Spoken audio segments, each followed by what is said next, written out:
Hey, what's going on? What's up, y'all? Happy Sunday. Happy Sunday. We live here. Sunday. Happy Pride Day to all the people who are celebrating, who are watching the Pride Parade virtually. Happy Pride to all of y'all. I'm here today relaxing my house because I'm really trying to go out there. It's too hot. It'll be humid all this week in New York. So I ain't looking forward to that, y'all. So hope y'all enjoying y'all stay. And let's jump right into this. Welcome, y'all. Welcome. Hey, what's going on? How's it going?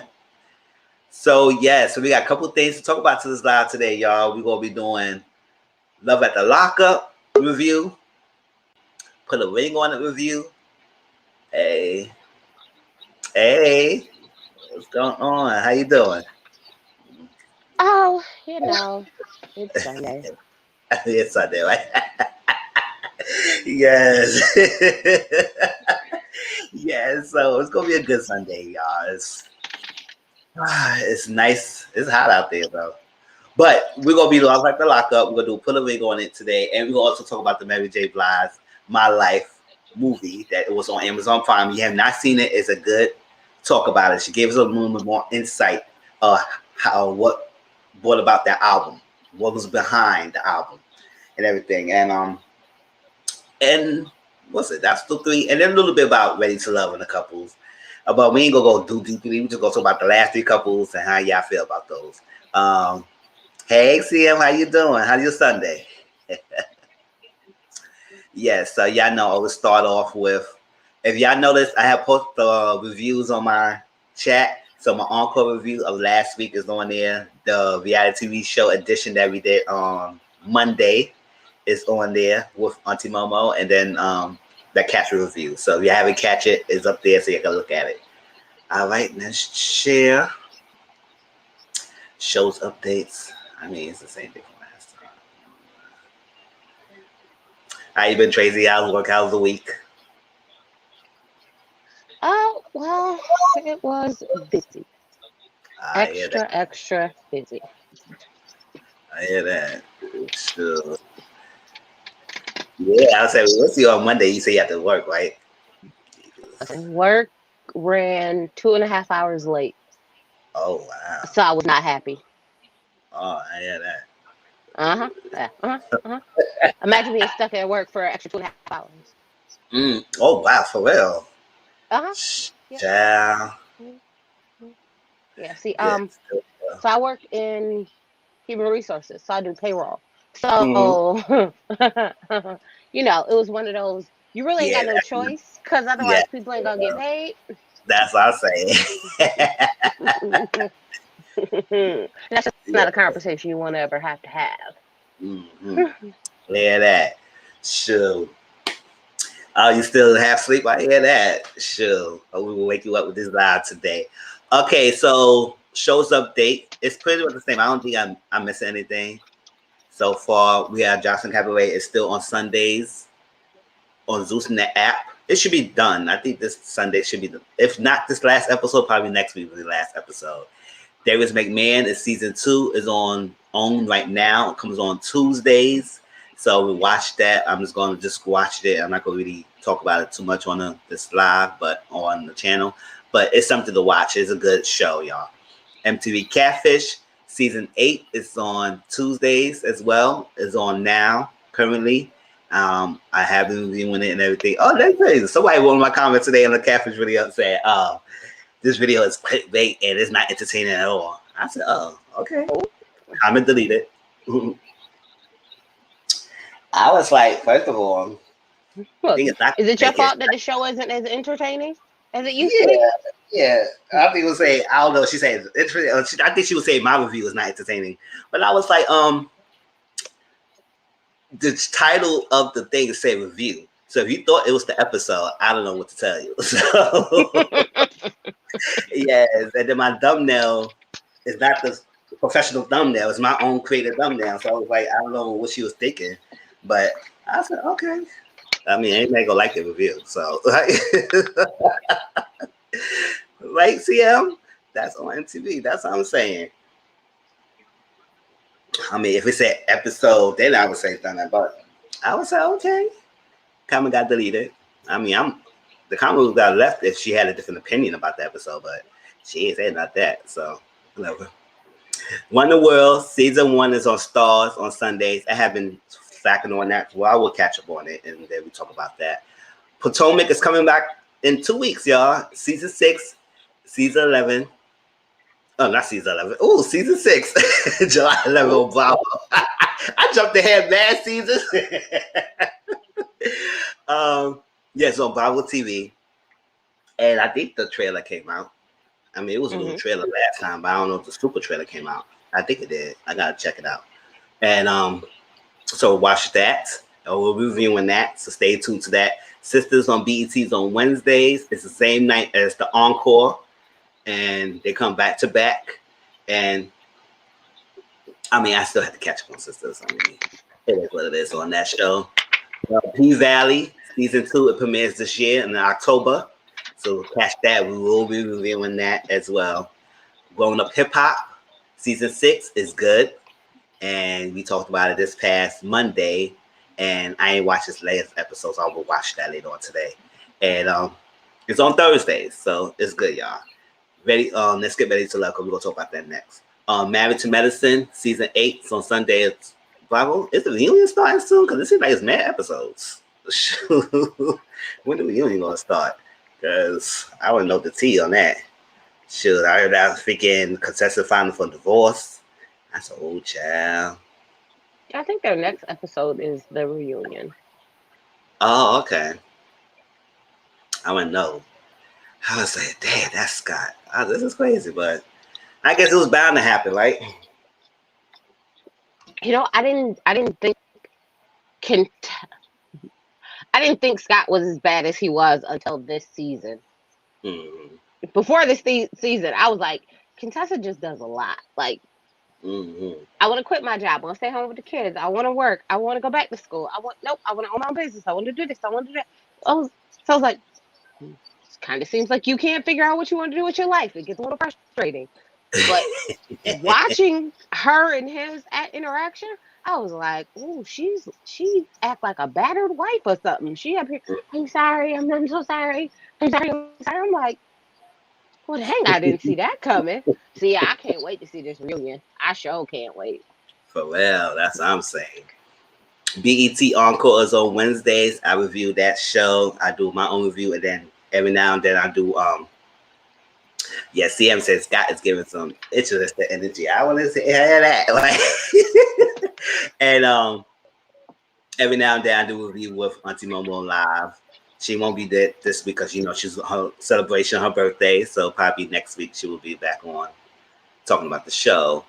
And happy birthday to Auntie Momo, y'all. So y'all get a chance, go on Instagram and say happy birthday to her.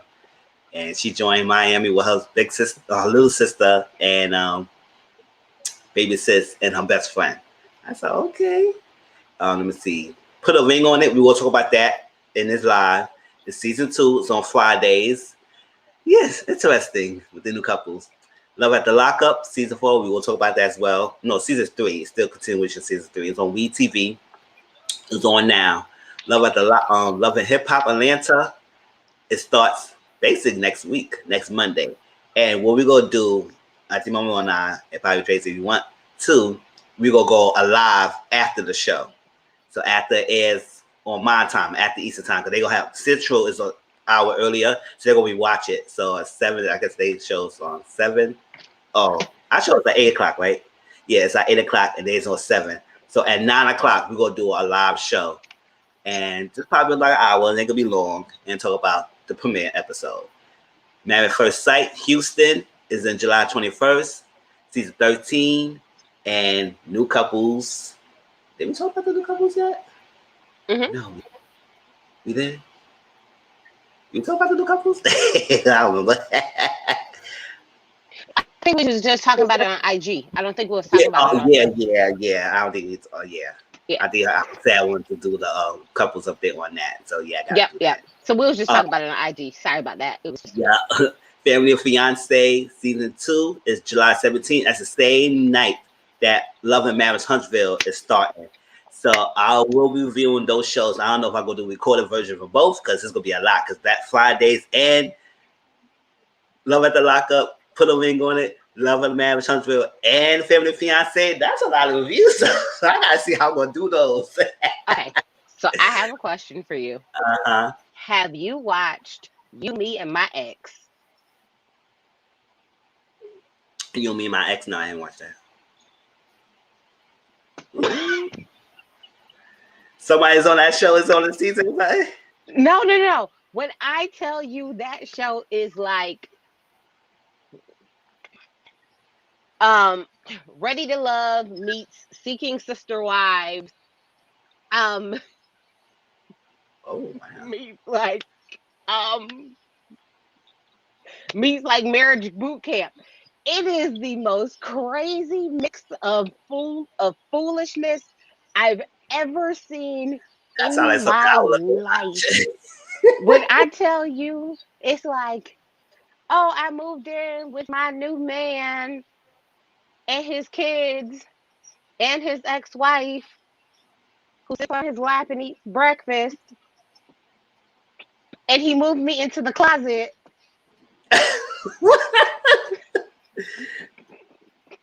because there's no more room. When I tell you, it is the like, you're like, what? Wait, For hold up, real. what? So I What? you see that. Who would do this? I was like, what type of big dummy are you? Like, did you? Oh wow, you really are doing this. Mm-hmm. Wow. And it's like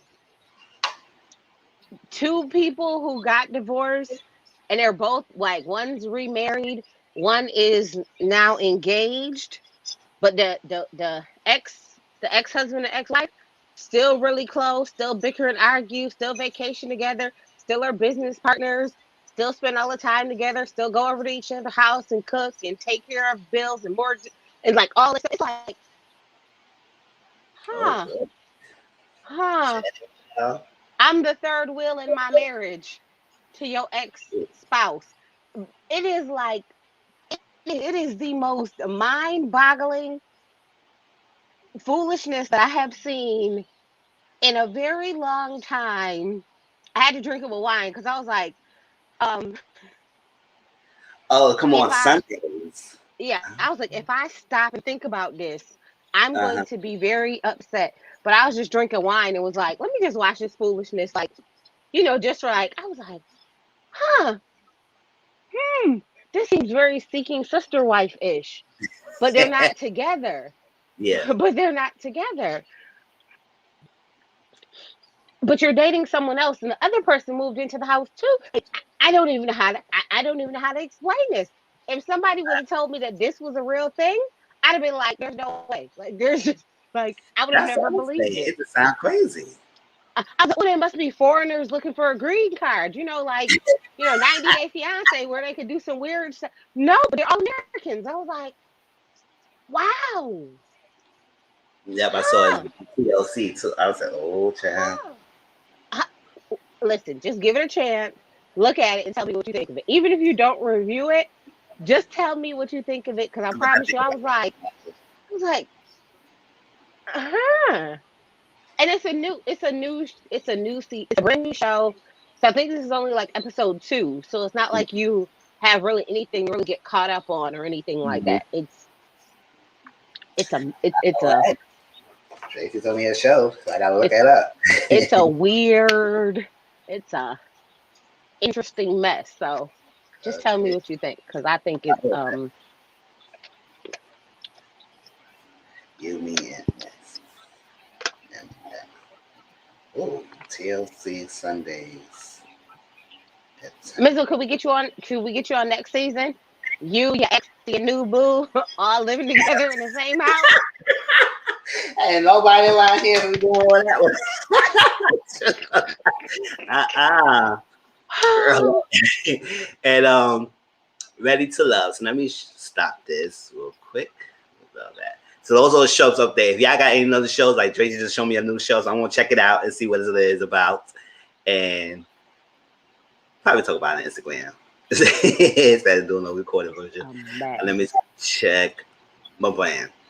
All right, so we had the final episode. This coming Friday will be the reunion. So it was down to 4 couples. Show the men right here. I still got the men there. The last 4 couples that were standing, we had the men was Jason, Chris, right here. Jason right here. I wrote their names so I can look at it. Chris, AJ, and Joel. Those are the last 4 men standing. All right, for the females, women, we have Amber, Kyra, Liz, and Venetia. Right? So I ain't gonna make this long. Long story short, Kyra told AJ that she needed more time to basically figure him out, to see the rule more of him before she made the decision to say yes. But I was saying, girl, you could have still said yes and still had the time to make the decision. So you wasted all that time with that little statement. You could have said yes and still find the time and take it slowly. But you say no to get more time. Like, girl, this is a day. There's no might say you got to get married right then and there. So, Kyrie, you thought you're supposed to get married or something? Like, what is this? Like, he just said, be my wife right then and there. He just said, if you choose him, he would choose you, and y'all work on a relationship. That's how I build. Like, what? I was like, Kyra, girl, you messed up. We could have had a 4-couple finale, but it was down to 3 like it's normal's been. I was like, girl. All right. Kyra thought she was gonna put a ring on it. That's what I'm saying. Like, I need more time to figure us out. I said, girl, he ready dogged you out to the first day. You came on national television and told us exactly what he did to you. You had to pay for the date. Even his mom said, "Oh, I'm an old-fashioned woman. I didn't want to have to do that." Even his mom said that. She said, "Really?" And now you give him a chance. You worked this whole process. Jason chose Liz. You couldn't make up your mind. But now you were AJ. All this time for you to say, "Oh, I need more time." I said, "Girl, you better hope he don't get a broken hearted scorn and then say F you and F everybody else." So the last 3 couples that were standing was Amber. Let me show you, alternate between Amber and Chris. They chose each other. Joel right here and Venetia chose each other. And we got Liz, who next to Kyra, next between Kyra and Tressa. Oh, what was the person? Liz and Jason. Jason. Those are the last 3 standing. So, I mean, how the episode ended, I don't know if we already know Joel and Venetia was going with each other since the beginning. So it's like, that was stapled. And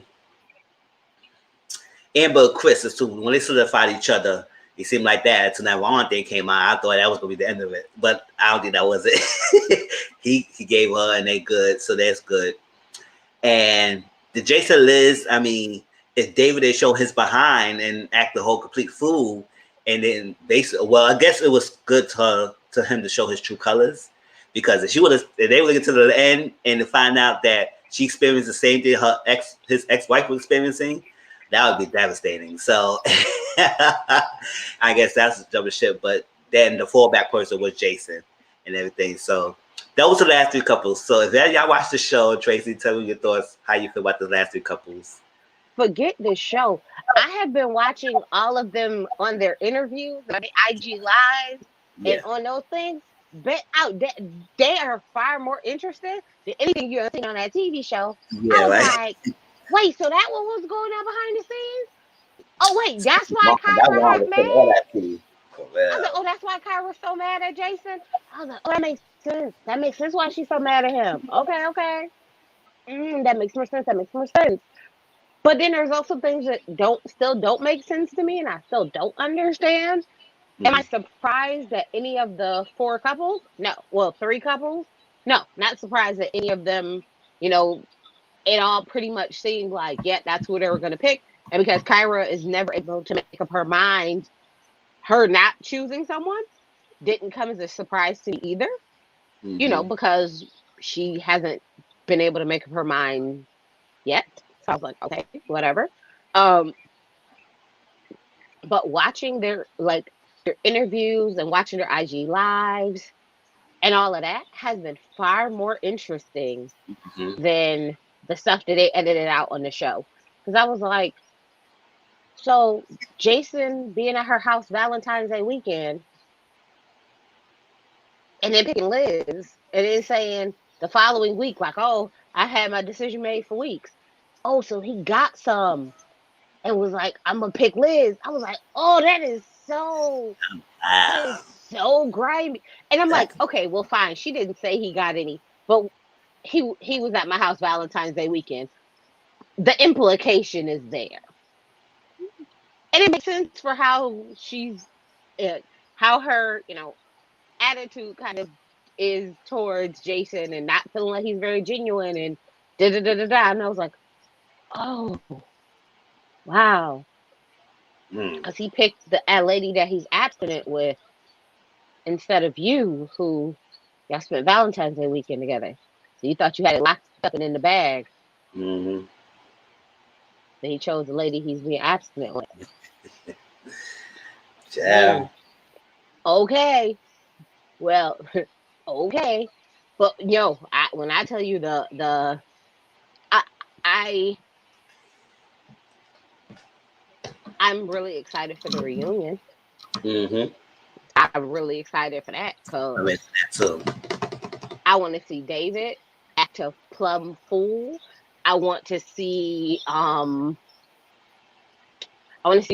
give us the backstory about the kiss with Amber Mhm. and see if her and Chris still stay together.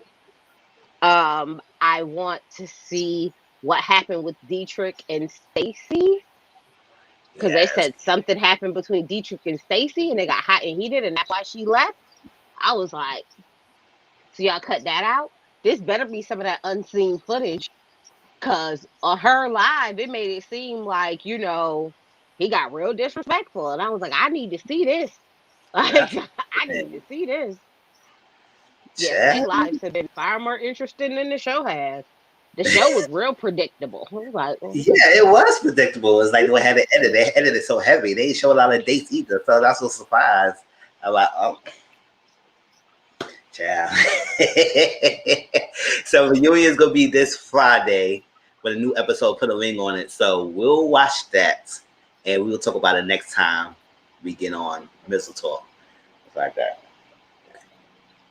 I like the first show on the lineup is Love at the Lockup.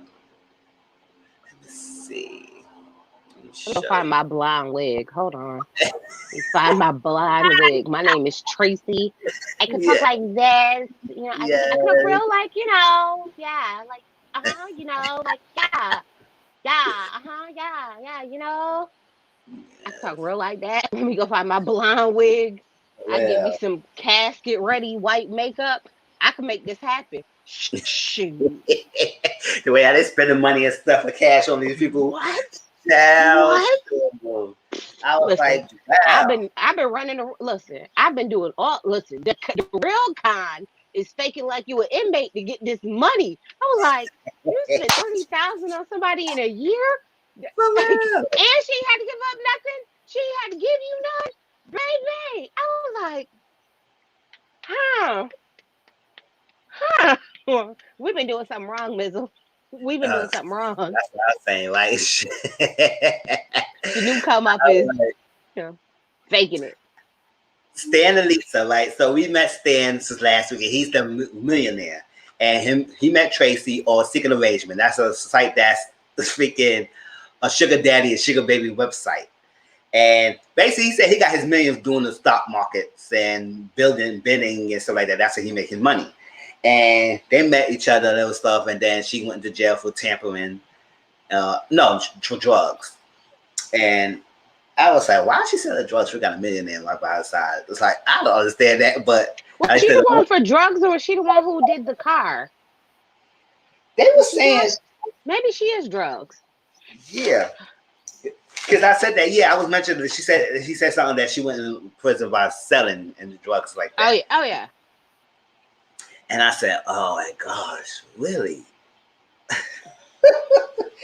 And she getting out for 4 days. She said she don't feel attractive and everything. So he went to get some wigs because he liked that. He liked her long hair, the blonde and stuff like that, because I guess she cut her hair, or she said she looked like a boy. So I was like, look at her brother. He said, "Oh, you attracted to me and everything." And I was like, okay. Ooh. Yes. So everything. Oh, they asked about meeting his kids. She asked him, "Can I meet your kids?" and stuff like that. He was very hesitant. He said, "I don't know." my daughter is like close to the same age as you. I think his youngest daughter. So it was like, I don't know. They don't try to meet you. They don't like no other lady, because I understand that. I mean, they've been with his wife with their mother for a long time, and then she passed away. I don't think they're gonna be ready to accept another person in as their mother figure or a stepmom. I don't know how. So I don't know how Especially when soon. they the same age or close Yeah, to the that's same what I'm saying. age. Same age. It's like, okay. It's like we sisters, so why do you call you stepmom? So that's that. So he was very hesitant with that, and she got a little upset about him not trying to be on board. He said, "Just take it easy. Just take it easy." And then she asked him about 30,000 for her brother. So this was, I was like, okay, now she's trying it. She's trying it too much, because I know she got a man who's a millionaire. He got money, but if he told us he only spent $5,000 on you, would you make you think he gonna put $30,000 bail for your brother for something he's not smashing and all that stuff like that? Yes, it's your brother, but he keep going back to jail. So I'm not wasting my money either if he gonna keep going back. And then he said the family got a history of criminals, and they keep going back to jail. So, she said, "It's not, man. Money is money." I said, "That money is money. Then you get your family running up there. Like, you try to tell me money is money. All right, then, shoot, money She is money." said if she wasn't in jail, look, So she said if she wasn't in jail, she could put that kitty cat on him and she could get it. Okay, she said well, it's good. Okay, so I it was was like, just that you know, her cellmate ripped all her hair, ripped out her bleach blonde, over processed hair out when they was cat fighting. So mm, that's where her hair went. But she said she could put that thing on him and got that money. So she just need him to pay. That's all. She just need him to pay up. yeah, That's I was it. child, but that their storyline. You got anything thoughts about them? I need Stan to get a better toupee. Yeah. The white hair, the black Yes. toupee. Listen, I heard somebody on a review call him the great value Hugh Hefner, and I lost my mind. I was like, that is it 100%. Definitely the great value Hugh Hefner. Yeah, you know what? And I think a lot of times people's like, oh, he's a millionaire. He's a millionaire. I don't think he's a millionaire in like liquid assets, like cash on hand assets. I think in, stocks, bonds, businesses, investments, stuff like that. He's a millionaire. But he doesn't necessarily have like $1 million just sitting in the bank, which makes sense because there are a lot of people like Karen Huger, like Ray Huger. He's worth because of businesses, because of investments, because of those things. It doesn't mean there's $1 million just sitting in his bank account ready to spend. So I do believe Stan is a millionaire. Unlike I didn't believe the guy last season with the messed up lip. Oh, Scott. Scott, yeah, I didn't believe Scott was a millionaire at all. I was like, if he's a millionaire, then I got $750,000 that I could just pull out of my behind and shoot out Skittles and rainbows. Absolutely not. So Well, I think he might have it in like, investments and stuff like that. But I just need him to get a new toupee, or I need else. him to bleach this toupee so it's not as black. Maybe salt and pepper this toupee out, because this Mm-hmm. whole black mop sitting on top of his head Oh well, just it's just like bothered me. It just bothered me, baby. The whole time I was like, and nobody gonna tell him that he look a mess. Not nobody. Not one person gonna tell him he look okay. Okay. But you know what? I will say this. This season I am here for all the friends. I'm here for all the friends that's like, you know that you're a sugar daddy, right? That yes, ain't your girlfriend. That's for not real. your girlfriend. He's a sugar You're daddy. paying her. For real. And you met on secret arrangement. And I looked that up. And people say that's a sugar daddy and sugar baby website. So what you think it's gonna be? Is it Exactly. You act like y'all met on Tinder or something. Like yeah, that's not what this is. This is not Match.com. Not for eHarmony. real. Who What you think, you Stan? think you fooling? For But yeah. real. So I just need Stan to fix the souffle. Either salt and pepper it up, or just get a new one. Either one, I'll be fine with. Um, but I just really can't wait to see what this relationship looks like when she gets out, because I do think that she wants to be with Stan, kind of like Anna Nicole Smith wanted to be with her husband. I don't think it's one of those where, I just want to take the money and run. I think she really wants to be there. Like, you know what? I can give up this life of crime. All I gotta do is, Yes. jiggle Get him. some wrinkly Yeah. balls, and I'll be, I'll jiggle some wrinkly balls, and then I can live Mhm. comfortably. So, I mean, I think that she wants to stay. I really do. I think that she would actually, you know, stay with the old man. Yeah, get him much as you get. Shit. Yeah. I was gonna say he got the money. You cash up or less like that. Hey, he bought you $1,300 wigs. It's when you get out. So I say, Listen, that lady in the wig shop, I could see her. She was like, "Oh, he's gonna do this for this stuff in jail. I could put this on him real good, and I could yeah, get me she said, something too." I understand. Listen, but my question is, don't you do you think that she just upped the prices on those wigs when she seen that he Yeah, had a because little I bit of don't know money? waste that damn much money. I was like, I don't know. I don't go to the shop. I won't buy nothing so like that. But do the wigs cost that much? Shoot. Not those synthetic old wigs that she had. I was like, Yeah, and the three of them too. And I was like, wow. She said, "Oh, he's a sugar daddy. I better get somebody give us a commission to what? What? that." Listen, she gonna overcharge her for them wigs, ring up the right prices, do an adjustment on register and all that extra cash. She was like, I'm just gonna get my own wigs. I ain't got time for this. I For can't real, take the cash, but I'll get my own value in wigs, honey. I was like, mhm. man, that was crazy. I said, all right, big lady. Okay, next, we got Deontay and Nicole. Okay, y'all met Deontay last week. He's a little slow, a little bit. Listen, I'm gonna tell you right now. I'm gonna need you to put some respect on my future wallet's name, okay? Don't do my wallet like that.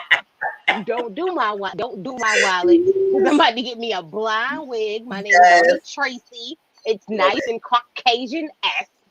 Uh-huh. Okay. I can get my Caucasian voice on, and we gonna run him his pockets. We Oh, gonna we we can be gonna do fine. this. Don't, Yeah. don't do my wallet. Don't do my wallet. So he's gonna pick Nicole up, right? So we know about his storyline that he used to date a little blonde white girl, and that's his type basically. And she dyed her hair. When she got out, she took him all his money, and basically had to go to his mother's house. And now he got himself back together. Now he's back to his own house, and this wild collar cash that he has for her, and he go pick her up. So he's waiting like a dope fiend on the freaking street, trying to wait for this girl to come out, and she finally came out. And he was so excited, and she was like, I didn't really tell her energy. She wasn't really feeling like that in sexual kind of way. It's just like that he was able to take care of her while she was locked down. That's what she was able. She was liking that. And I was like, you know what? You should have hold that money out. You should have hold that money because he gave her the wine, and then when he gave her the money, and then he said, "Oh, I can't wait to take you home and do like that." She said, I'm going shopping, and yeah, she gave that kind of energy when the money came on her hand. She wasn't trying to give it up. I, Hey, I listen. I have a question. I have a uh, legitimate question, and I'm not trying to be disrespectful or rude. Um, but don't Johns normally pay them after they get the goods, not before? I yes, mean, because if you pay, if a John pays them before, they don't necessarily have to perform the services, because that's what this Mm-hmm. relationship is giving me. It's Yeah. giving me very, you know, type of vibes. So I'm like, why did you pay her first, dog? Like, as your friend already told you, you bought a white woman. I don't feel bad for you, but then again, I ain't got no problems with you, boo. 30,000 a year to talk to you all day. Well. Me. Let me get my tea. Let me so I can talk to you all sweetly. Look, Mizzle, we gonna be taking turns on these phone calls. We ain't got time. Yes. And if y'all know, this furthest left right here, right here. This is Dante and Nicole right there. And yeah, so they was kissing a little bit, and so he's so excited. He went to get home because he'd been freaking a sex toy all this long time while she was locked up, and had the nerve to put it in the freaking dishwasher. That was nasty as hell last week, and put that thing in the dishwasher. Nothing at his house. That's Public service announcement. Don't nobody eat nothing from his house. Nothing at his house. Not nothing. It gotta be paper plates and red Solo cups. Don't you Correct. eat nothing from that man's house. Like, no plate, no because he threw utensil. it in there with dishes. With Now, dishes, if he just threw it in there without dishes, maybe I could have given him a little grace. But there was dishes in there. I was like, oh, baby, I know you lying. And put it right in there. I said, oh, child. I said, oh, no. And gave it no. So they gave much this episode with those two, but we'll see more. But it seemed like she's not really feeling him in a sexual way, and he wants it bad. So until a while, he gonna start realizing that she's using him because he blew up later in the trailer. So we will find out what's the reason. You know what? Him and Stan need to switch partners. He needs Lisa, because Lisa look like she'll stay for money. She'll stay and do whatever you need for money. Yeah. Nicole looks like, I won't touch you if I don't have to. I might let you massage my boob a little bit. A little bit. But that's it. That's I say. Through my shirt. Through my shirt though. Through my shirt. Through the shirt. Now you ain't touching the raw flesh. Nah, just the shirt. Through the shirt. Like you can rub through the shirt. That's it.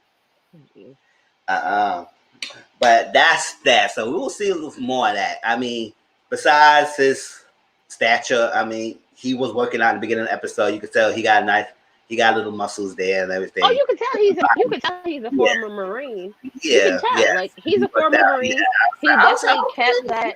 Yeah, he kept his basic training body. He definitely did. Mm-hmm. He kept his basic training body. Yeah. But I was like, I said, like, you got a type. I was saying, hey, you hear no black woman? I was like, why you can't hear no black woman? I don't know. Listen, and when the mama was like, oh, the other one who had you homeless and moved back in with me, I was like, oh, he's a big dummy. I just thought he was like a dummy, but he like, oh, wow, you did this before? He gonna put another type just like her in prison. Wow. I was like, you are a big dummy. Yes. Okay. Ching ching. Yes, that's. Let me find your Twitter. Look. Let me find you on Twitter. Let me find you on Instagram. Well, speaking of the biggest dummy, let's do Courtney and Josh. That was next. They right there, right below Tracy, right there. That one right there. Yep, Courtney and Josh. And I said I'm gonna go on her, and I did a little bit last thing. I was saying, you're a correctional lieutenant. She was the correctional lieutenant who freaking got fired for her job because she wanted to switch her wigs, like make it feel like it's cheating every damn week after she finished the shift to go see him for 8 weeks. And she was a lieutenant, so she had like people under her, so like that. So she probably was getting through it a little bit after a while because she had subordinates who was probably letting her through. So I don't know how the subordinates, they probably got fired too if we was helping her behind. We'll see how that goes, but it's not about them. So it's about her. So she got fired. She had to spend 60 days in jail, and now she's in 2 years probation. And he with the guy named Josh, who spent 11 years, right? 11 years in prison. Mm-hmm. And he's excited to come out. He had to do 2 weeks quarantine in her house. But after the 2-week quarantine, he had to go to his father's house or something like that because he cannot stay with her because she's on probation. So I was like, and it could be up to 3 years because he got 1 year parole, whatever, and then she got the 2 years. So that's like up to 3 years, and you can't really be together like that. And she couldn't pick him up because she can't be on state grounds, can't prison grounds because of her record. I said, girl, you messed up your whole career over a little piece. And then he said he haven't had sex for 11 years, so he don't even know how to do it. I said, you ain't gonna lose it. Men don't lose it. You ain't gonna lose your status. The math isn't mathing. The math isn't mathing. I have too many problems with this story. The math is not mathing. Okay. Number one, I know Little Kim used to switch her wigs up, like in the Crush on You video. She was red, she was green, she was yellow, she was blue. Honey, that's never gonna work, boo. But okay, whatever you may say. But I know, like, female inmates have male POs and get pregnant by them because they be doing it in the jail. So how is it possible, ma'am, that you couldn't have just slid off, during working hours and got you a piece in the closet with your convict boo? I don't understand why you risking That's your what I'm job saying. to come You back lieutenant, girl. and sit down and have visits. Girl, what are you doing, ma'am? What are you doing? What are you doing? I don't understand. The math isn't mathing. Make this make sense. You had full access to this man. You was a lieutenant on the floor, which means you was the highest ranking on the floor. You could have just switched to overnight, unlocked his cell at night, had him come out, went to the broom closet. Like, tell your boss, mind their business. Look the other way. like Andrea and Lamar did. Did not look. Andrea got pregnant in the closet, didn't she? Definitely did. If Andrea and Lamar could do it, honey, the math isn't mathing. Why? Why did this not work? So, like, you knew it was illegal because, I just thought I was going to get fired. You broke the law. You broke the law. You didn't think you was going to jail? She was thinking was switching her wigs. Since she knew she was breaking the law. Like, I was like, the math isn't mathing. Her story does not make sense. I was like, there is no way that I worked in the jail. I have access to your cell, and I couldn't let you out to get a piece to see what that was. If I'm going to risk it all, I at least need to know what I'm risking it for. Do something. She said, sure, do something. Y'all better get you better get in this closet. And then wait 11 years later, and then to find out it's gonna be whack. She said, "I just want you to do me." I said, "Oh, you're basic." I said, I ain't gonna wait 11 years to see if you could do me. I would say, I damn pickle costume. I was pickle. So I was like, you asked her why you wearing that pickle thing, and she said, he said, "Oh yeah, I love it." I said, "No, you didn't get the reference right off the bat." So it was a badass joke anyway. So you should have not even wore that thing. So let me see what else to say. So basically, she went to D. He came home. He's so excited being out for all this long time. He said he haven't had sex for a while. He don't even know what to do with it. I said, once you get hard enough, you're going to know what to do. It ain't that much difficult. You just got to know how to please her sexually good. I was going to say something, but it's so, but I'm not. I'm just going to let that go. I'm just going to let that go. I'm going to let that go. I know what you know. I said, you live 11 years without sex? Sex? Okay. Probably was sex without her. But I think you was doing something. Unless you may have picked the wrong hole, but you got a hole, bro. Try again. The math isn't mathing. The math is not mathing. I said 11 years. I said that. After a while, unless you straight in middle, like you got to do something. Yeah. Okay, the math isn't mathing. Like the math isn't mathing. I'm trying. It doesn't make sense. It's not adding up. I was like, there is too many times that female inmates is like they got pregnant by their COs because they just walked them into the broom closet, into the bathroom, into the laundry room, do what they gotta do, and then send them back to their cell. I don't understand. Like I don't understand, ma'am. And you were like a lieutenant. You were a high-ranking. Yeah. The math isn't mathing. Everybody would say she's CEO. I said no. She's a correctional lieutenant. She made it clear. It's a higher She's a up. lieutenant. So she was able to get through it, get by through a lot of things because she probably had people under her and they was probably afraid to lose their job. So they was like she was doing things. But at the end, I was like, "Dang, you switching your wigs," and that's what they was like. Well, that's that's why I say people probably got lost their job as well because they was helping you behind going through this all this time. If they didn't lose their job, they got suspended. They got suspended without pay. Because I mean, yeah, I could be like, oh, yeah, she can't.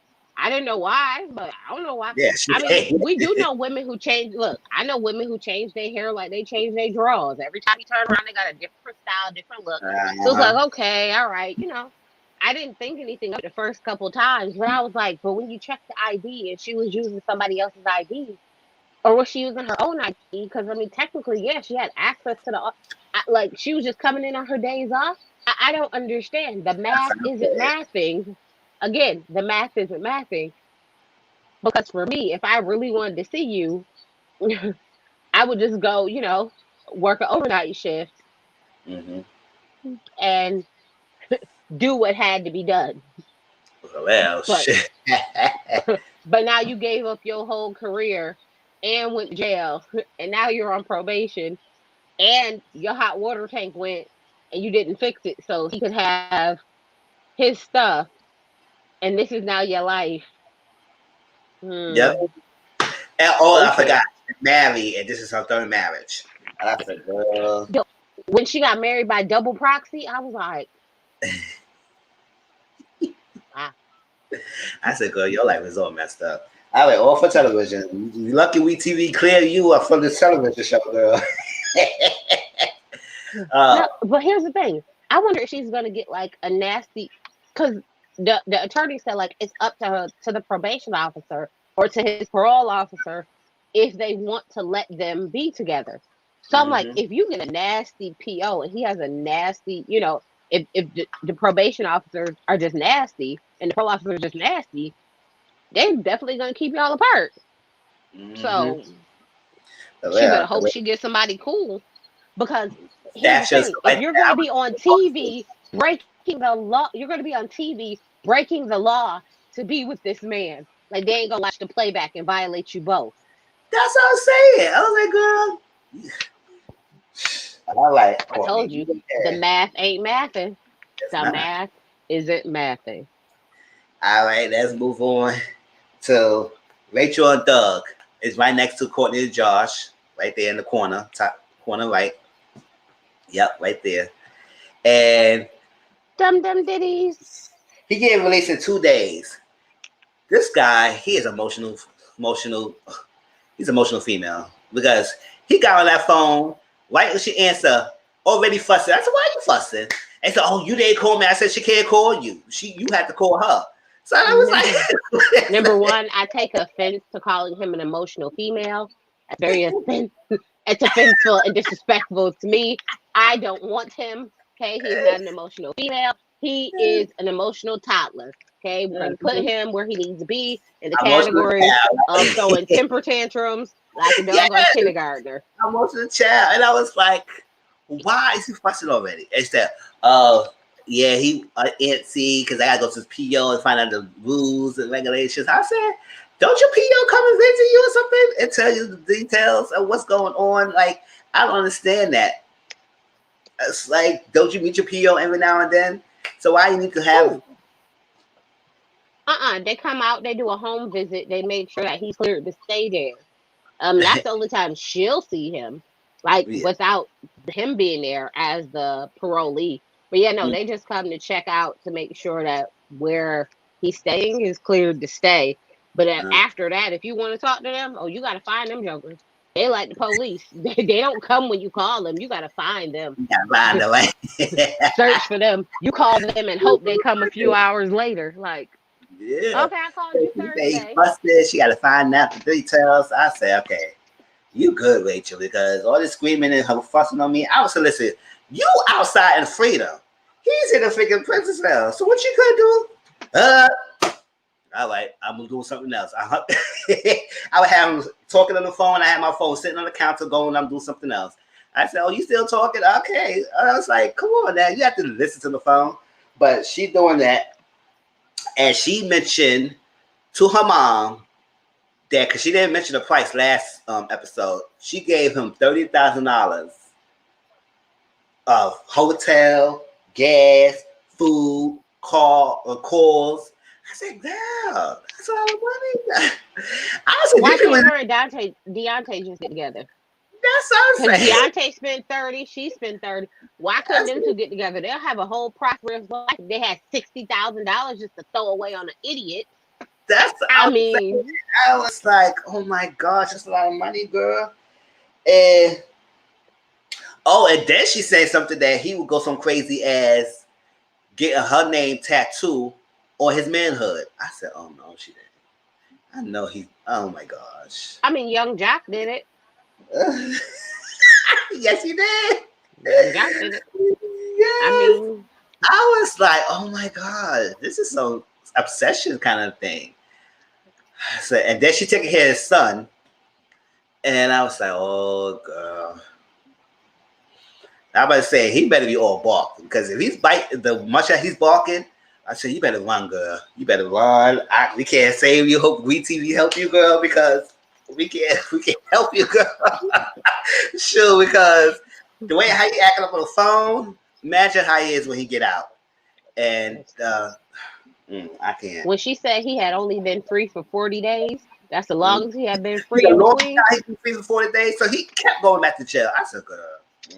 I was like, I know you lying. I know you lying. Oh, he like prison, like, oh, like it's a roundabout. Like he just go around and then come back in, just and Your go turn, back your in, turn, your turn, your turn turn. around and go back in. Oh, is that what we doing here? Oh, okay. See, mm-mm, mm-mm. Mm. Not, I don't have a problem with felons. You know, I don't have a problem with people who go to jail. You know, sometimes things happen in life. I have a problem with, the recreational, people who go to jail. Like they go to jail like it's a vacation spot. They go back every couple of months because, That's what I'm saying. they're Like, chilling. Like yeah. those are the ones that I'm like, Yes, he are you must have. going back to see somebody? Like, is your better half there? That's Are what I'm you saying. missing someone? Because Ooh, I don't understand why what you're going back for. Like but yeah, he very. normally the math ain't math and make that make sense. I was like, what is in there so bad that you need to run back Keep to it? going back. It's like, gosh, sit your Oh, the behind love of your down, life is relax your there. behind down, shoot, have sex every day, calm your nerves. It's like, oh, Look, you built up or something, sure. no, the love of your life is in there. Okay, all right, I get it. You need to go back to your first love. Okay, cool. Yeah, all Well, right, okay. Just not for me, but okay. I don't know how this storyline is going. It seemed like he's gonna be very explosive, and she just said, "I'm done. It's okay. It's okay." Wait, but she was in the military too. Yes, She yes. was in the military. Deontay was in the military. I was like, the military breed nutballs. I see. Okay, people who just ain't. But Hmm. we'll see more about that storyline because he's getting out soon. So we'll see how that goes, and then the interaction with the son and him being there. We'll see how that goes. Listen, I have a Last question part. though.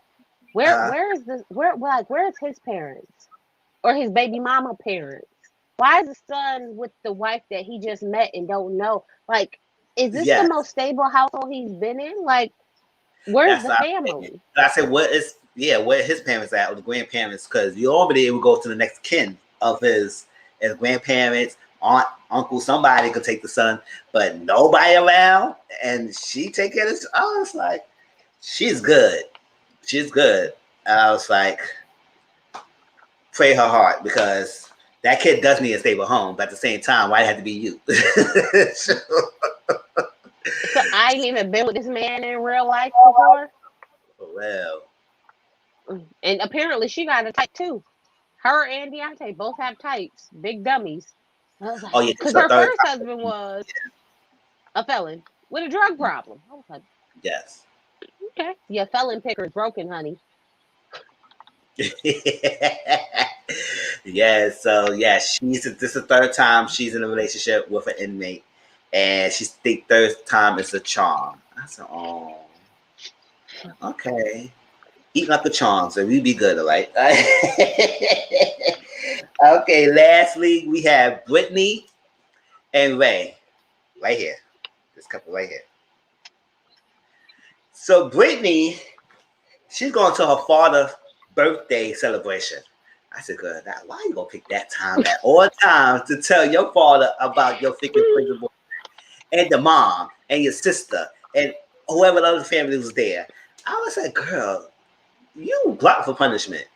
I was like, girl, yes, he's grown, but why you gotta tell us on his birthday? That was stupid. So she nervous, she tripping They her ain't got a nervous. family group text. That's what I'm saying. Y'all ain't got a family group text. Y'all That's what I'm could, saying. Like, you couldn't have broke that to them another time. Like, yes, that's what I'm saying. Ahead of time, and not, this is 9 months in. Now she telling them now everything, and then she came, all that stuff. They was having a good time. They was talking all that stuff, and she said, "I want to share some news." They said, "Okay, spill it."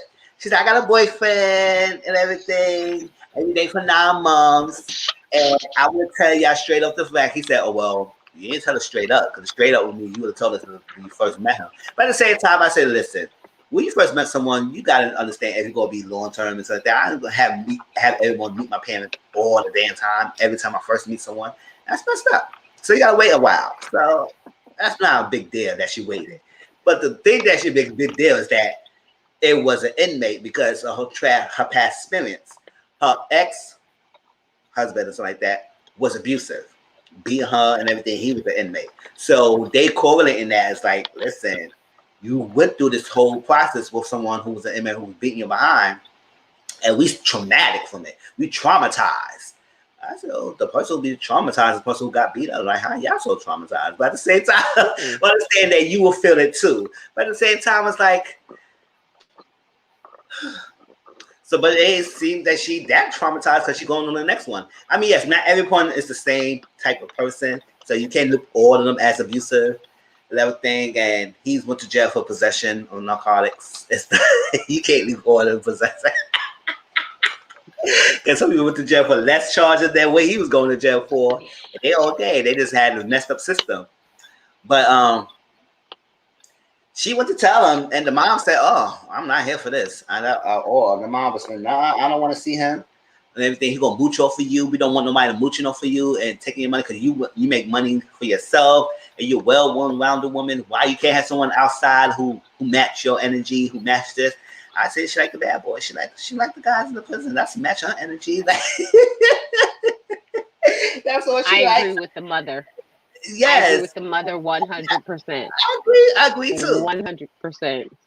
I agree with the I'm mom. traumatized too. Yes. I'm traumatized.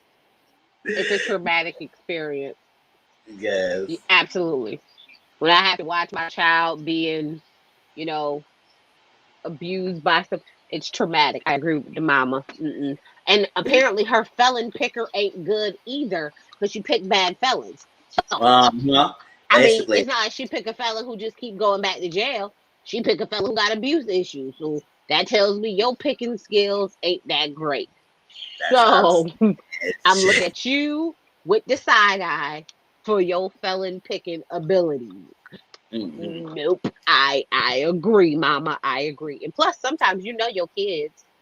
Like sometimes you Yes. know your kids. Okay. Sometimes you That's know your kids pick people who ain't nothing. You like, for well. but say what you want. Sometimes your parents be right on the nose, and you just don't want to give them the credit. Like, oh nah, nah, Mm-hmm. oh nah, mm-mm. But I had a bigger problem. When you looked at her lifestyle, did you get affluent from her family and her life? She the way how she was talking, she was acting like she was that affluent and bougie and that high class. And the way the family was looking at that freaking thing, they looked like they was regular citizens just like the rest of us. They might have had a little bit more money, but I don't think they was that high class or affluent that they made it seem. I don't know. I would say it didn't mean it seem like it was that. So like that. It just seemed like they have high expectations. That's what I was thinking. But no, Definitely gives me definitely gave me middle class, yes, regular middle class family. But I was like, oh, really affluent. I was like, maybe her other family is from the project. So the difference in the two dynamics. You yeah, know, when you in the project, and you like, and then you move into a single family home, it's like, so maybe that was it. I was like, I didn't see the overly affluent lifestyle. But then again, something about her screams that she is rebellious and picking these bad boys just to spite her family. yeah. Um, which, honey, you ain't about that lifestyle. Um, I'm gonna need you to start dating people with misdemeanors, baby. I'm gonna need Mm-hmm. you. I'm gonna need you to stay in your kiddie pool where you belong. For Go back real. to the misdemeanors. The county jail. The 1 year or less tribe. I need you to go over there where you For real. belong. Yeah, then she lied to her parents about where he gonna be staying at because she said, "Oh no, he's staying with his dad," but actuality is he's staying with her. So I Yeah. was like, "Girl, if you was that bad about it, you should have just told her the whole damn truth. You had just lied about that part. You would probably send your mom to the grave. He's staying with you as well. Oh no, you gonna give your mom a traumatic experience? Nah, See, I told you. I agree with the mama. She traumatized. yeah, Angela had to lie all the time too.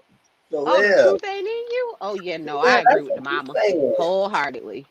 You could have just told him, man. I was like, yeah. You told him all the other stuff right off the back. You told him about the charge. You told him what he's all that stuff. You ain't gonna tell him that he's staying with you.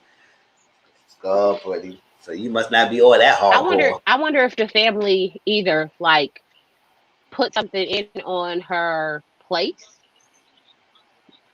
So the family has like the parents like let's say co-sign for the place or something like that where it's not technically it's her place, but Yeah. they co-sign for it. So it's like they would have some sort of say so, if that makes Mhm. sense. I wonder if that's the case because something about it. I was like, why would she tell them everything else, but she wouldn't tell them that he was staying? Because your family come to your house, don't they? I guess so. The way she made Like it my seem. family come to like my family coming to my house. They don't come unannounced, but they still come. So you wouldn't see them. That's all I'm saying. I said, girl, you thought that's good at all. Like you should have The just told him. math, the math isn't mathing. The elevator does not go up to the top floor.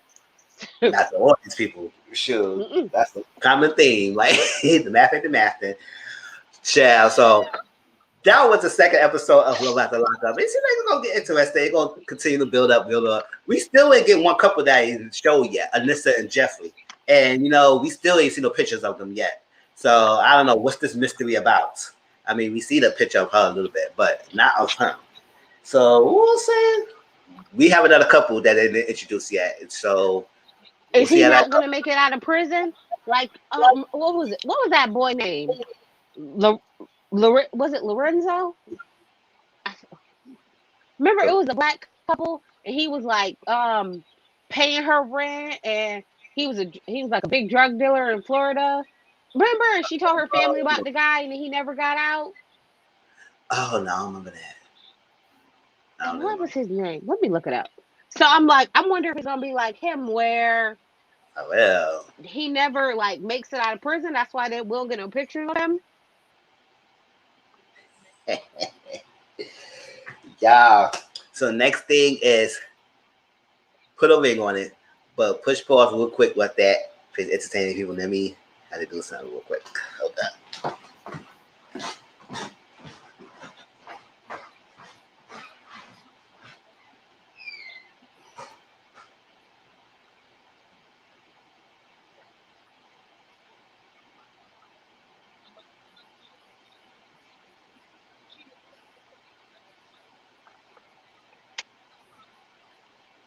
Lamondre, that's his name.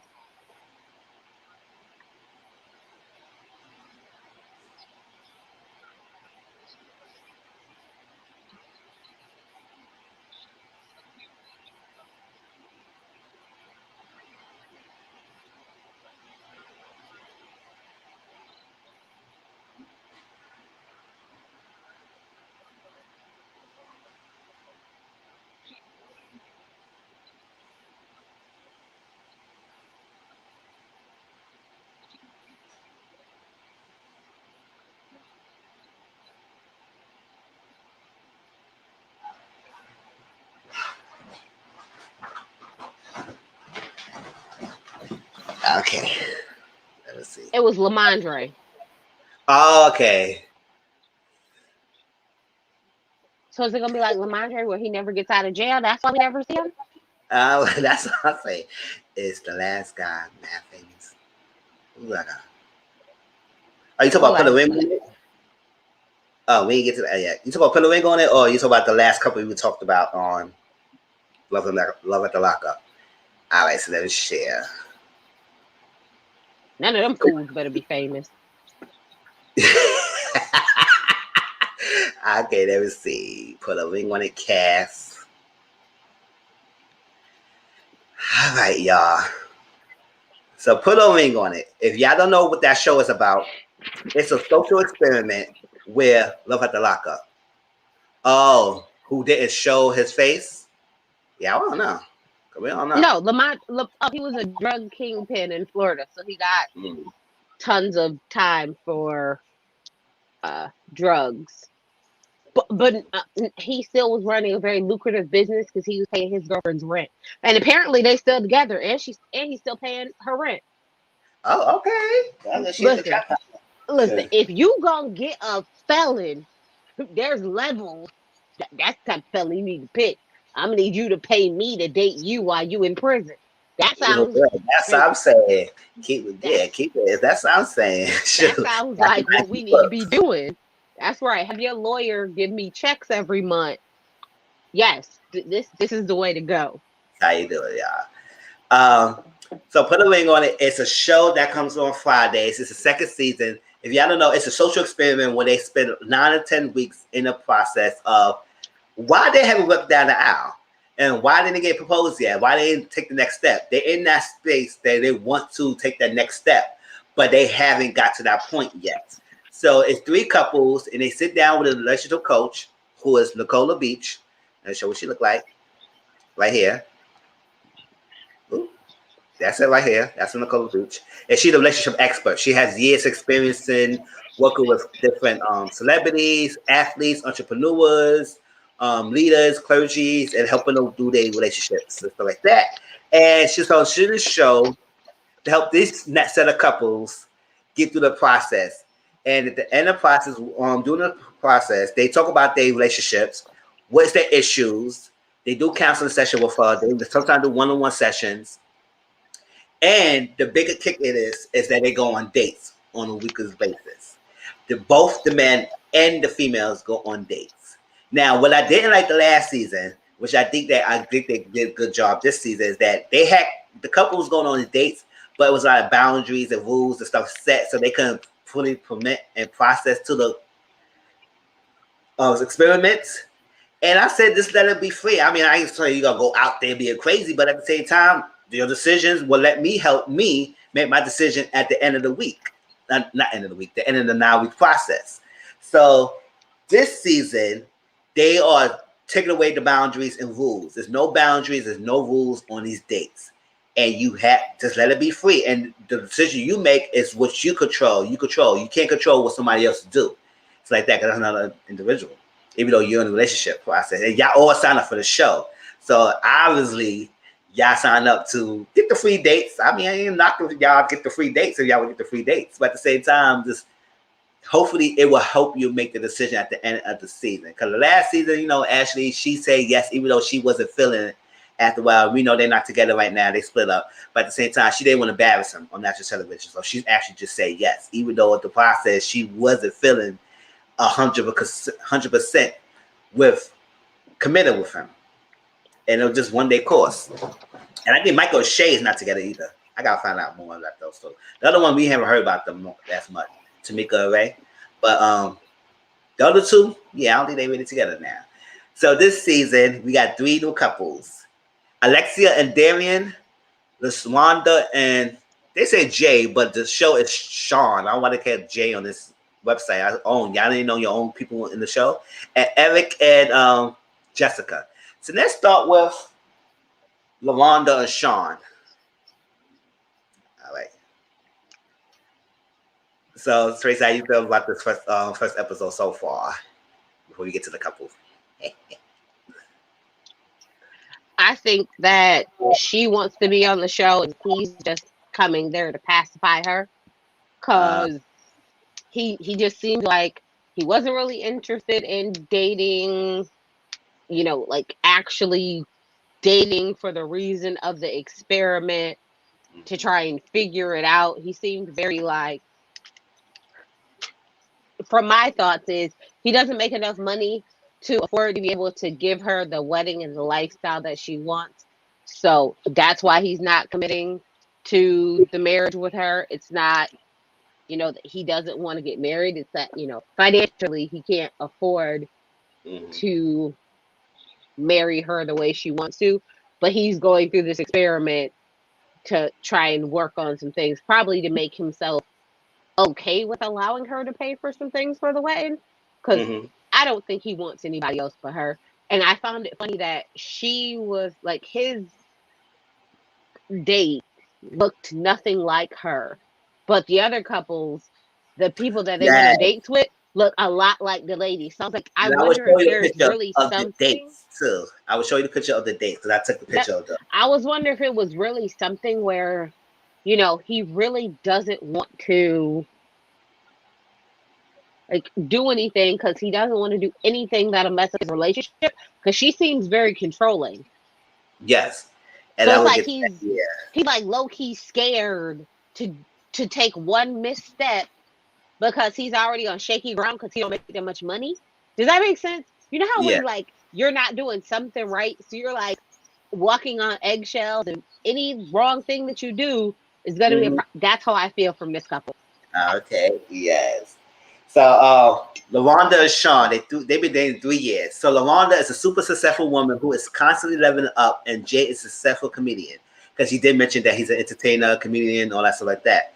And LaWanda is a top earner in the relationship, which makes Sean want to hit the brakes on the marriage. Before proposing and walking down the aisle, Sean wants to make sure he can meet LaWanda halfway financially.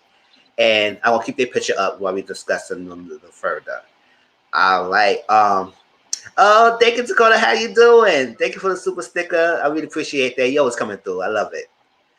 Stuff.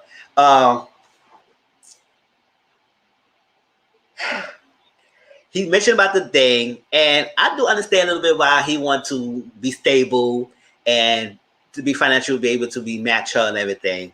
And she said, "Oh, it's excuses." I said, "Excuses that he wants to do better in his financial state, or what? Or you don't mind paying and you just want the ring? Just stop making excuses and just marry me." That's what she was saying. All right. So I was like, I mean, he can marry you, but I think he want to be okay financially to be there, at least pay something or something like that. So I will see more about that. And now she was saying, "Oh, no, I'm not really the jealous type. I'm not that type of person." But I said, "Girl, when that day happened, you was running to that door like it was no tomorrow." I was like, what you saying? It's like you just show a different added side to you. Like you act like you was so unbothered by that. Mind you, he does have a nice smile, because he was smiling throughout the episode. And I said, "Oh, he got a nice smile and everything." And I say he does look familiar, but I don't know what I've seen him before. I mean, yes, he's a comedian and stuff like that, but I said he does look, he got a familiar face. But I can't where he's at. And before I got to the so the thing is like the dates. Nicole told him there's no boundaries, just like that. So he was like, "Oh, okay," and everything. And they was all looking at each other. I said, "Okay." I said, I can really tell how this is gonna go. Y'all just let it be and go on these dates and see if it's really work for y'all or not. But that worrying about it, set stipulations, because they would set stipulations even after they agreed not to do the rules, the boundaries. I guess they did that because of her. Even though they said, "No, you will set some rules today," and that's what they was doing. They're all black women. They got rules. They said she could kick rocks. She ain't got to be at home living with me. Okay, we have rules. Okay, no rules, my foot. He DM her, their Instagram and everything, and they went to David Buster's 2 days after the DM, 2 days after they set of the date, and they had a good time. And that's like 3 years later, she's worried about the ring and all stuff, and he hesitant. So it seems like it's gonna be more of his journey, because I think she's ready. She don't care. I mean, I got the money. I'm ready. I want to be with you. And so like that, because he said that she's everything that he wants it, and she said that he's the guy for her. So I guess it's something more that's stopping him. I think it's more. He said he came with insecurities of his past relationships and stuff like that. We don't know more about her, but it does seem like she is controlling because she was saying, "Oh, well, if you do something messed up in this days, it's gonna be a problem." I said, "Girl, what you trying? You trying to control him?" Because he said it was a threat, and she said, "Oh, no, I didn't think it was a threat." Nicole said, "You say something like that, make it seem like you're trying to control." And I said, "Yeah, you called on her because she was seeming like she's trying to control, and she's very competitive." And when that date came, let me show you the date. All right. And this is the right here, furthest right. And right here with the green jacket, like an army fatigue kind of jacket, right here, this light skin line over, right to the furthest right of me, y'all. It was his date. And the reason why at the end of the date, they decided to say, do you want to continue the date or not? And he chose not to because his reason was she was too perfect. And she might shake up the foundation and what he have with her. I said, oh, I mean, I don't think that was the reason to block. I mean, yes, you want to stay true to the relationship, that's fine, but you commit yourself to the process, which I believe you, Tracy. I think he's more not committed to the process and more that she trying to make it seem, or she trying to say, let's get on the show and we gotta work this out and everything. Well, I think he's going through it because she's going through it to please her. But it's like, to her being perfect, you want to go on another date on it because you're saying, listen, what you doing that make it seem like I could go for you more than one time. So that's that. But I also think that just claiming like, oh, I don't want to go back on another date because she's too perfect and things, might cause problems. I also think that was kind of a cop out. Yes. Because I don't think she was too perfect. I think he wanted something clean and easy to say to get out of having to explain really what happened and what was going on. Because was she too perfect? Not really. Yeah, that's what I'm saying. I was like, how she's really good. That means it's something that you see in her that you might be lacking in your relationship with LaWanda. So if she was too perfect, why you ask that thing unless you want to go on another date and see who is better? Because yes, I do agree. The other two ladies did look like their current girlfriends. And Rachel, that was her name? Yeah, Rachel. That was the date name. Let me show her name again. Show her face again. She didn't look like her. So I was saying, I said, Nicole, I see what you was doing. You looking at picking people that was close to their girlfriend look alike. So to see if you go, because I was saying, okay, but this one didn't look like the girlfriend at all. So yeah, that was but I think that she was too perfect statement was just a cop out because it seems like a easy, clean thing to say. You know what I mean? Like, oh no, because you know how sometimes you're like, oh no, they're just too good to be true. Oh, they're just too perfect. They're just too whatever. Meaning, I wasn't probably getting the real person who they really are, and no, it's not worth it. Because people like that tend to just, tell you what you want to hear to string you along. But then he also said he comes with, his own insecurities and baggage from his past relationships and something with his dad. So I'm like, okay, yeah, I don't think he really wants to be on this show. I think she does. Mm-hmm. We'll see. The way she acted like she wasn't bothered, but she's like she's really bothered. So, and then he said they have a hard time communicating. I said, I guess I probably understand. Maybe she don't want to listen to him as much, or he trying to please her, and she don't want to listen to what she don't want to listen to, and that's that. I said, all right, we want to see how this hard communication is going to play out throughout the season, and they also talk about, and they have a lot of arguments when the ideas do not agree with each other.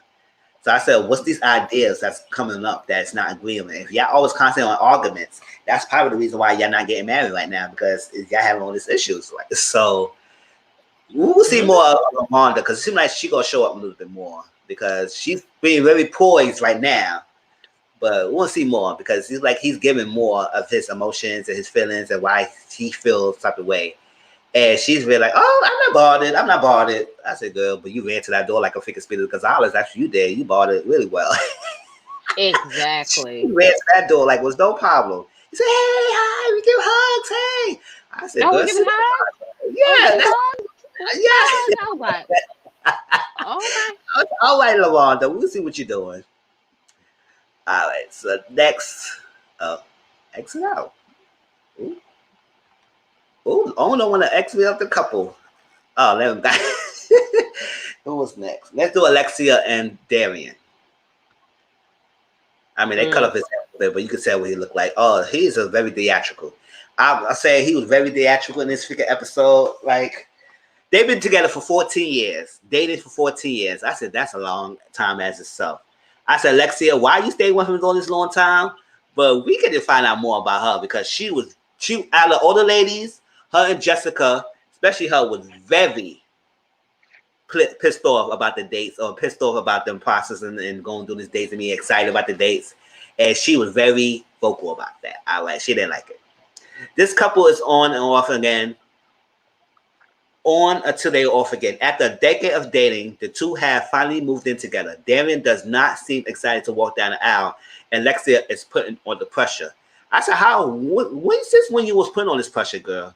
Because I don't know. We found out she was a professional. She used to be a professional basketball player, and he was in a group, the rap group Field Mob. I said, oh, I didn't recognize him, but now as I see it, I said, okay. So I guess their schedule was off the rocks and changed. He's all doing tournament, she's playing. So I guess the on and off again was happening because they couldn't be together like that. But then again, I was like, what's going on? Now, after 10 years of dating, y'all together. Now, he said something about the title. He said, oh, the title and the ring. I don't know why I should put the labels on it. I don't want to put this. So I said, oh, so you one of those. So you want to think of that. Why we get a marriage? If we the same thing, we married now. So why we need the paper and the ring to say that we married? That's what his kind of thing is. And she said, nah, I need to be the wife. Oh, she didn't hear what so she didn't hear, so what I guess. I was like, oh, I guess Tracy had stepped out a little bit. Or StreamYard's messing her up.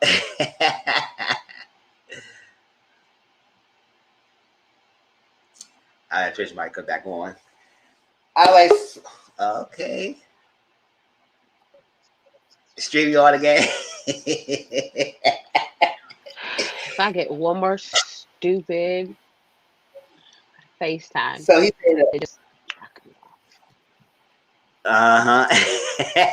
so he's saying all that, and then he's thinking that she's not all in, and she don't think she's all in this process and not going on with this, and it's consequences if he go too far.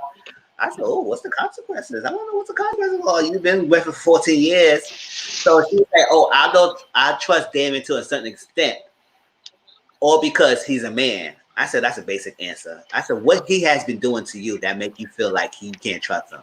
I mean, all men's not the same. There are good men's out there.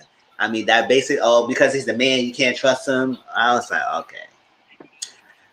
All right. But what Darian is doing.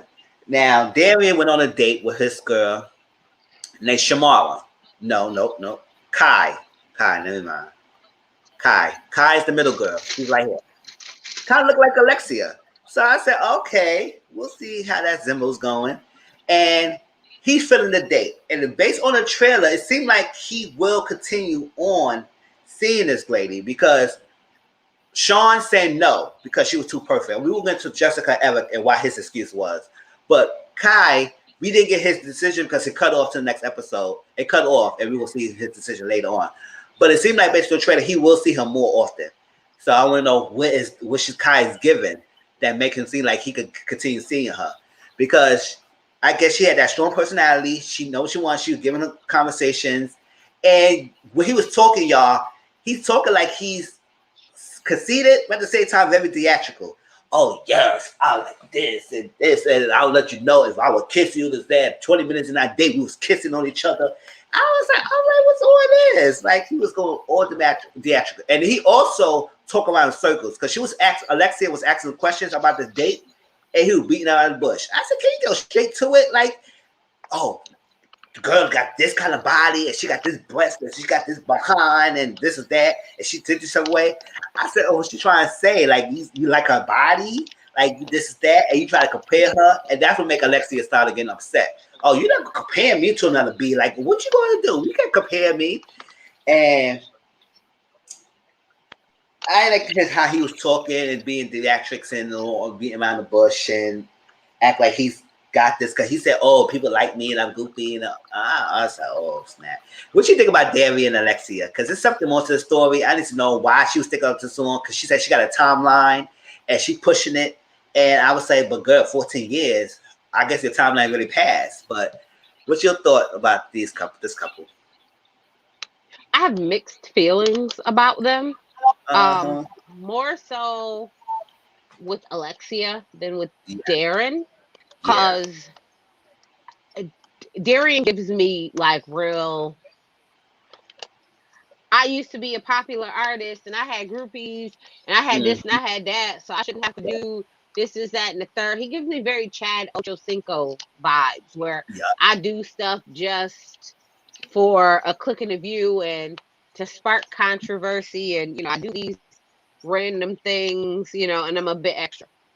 Whatever. But with her, I'm like, why did you stay so long? And I understand like a long distance relationship Mm, internationally is extremely hard. That's not like, yeah. oh, we're in a different state. Like we're in a different country. We're in a different time zone. Yeah. Like Mm, it's very hard to line things up when you're overseas from the person that you're with.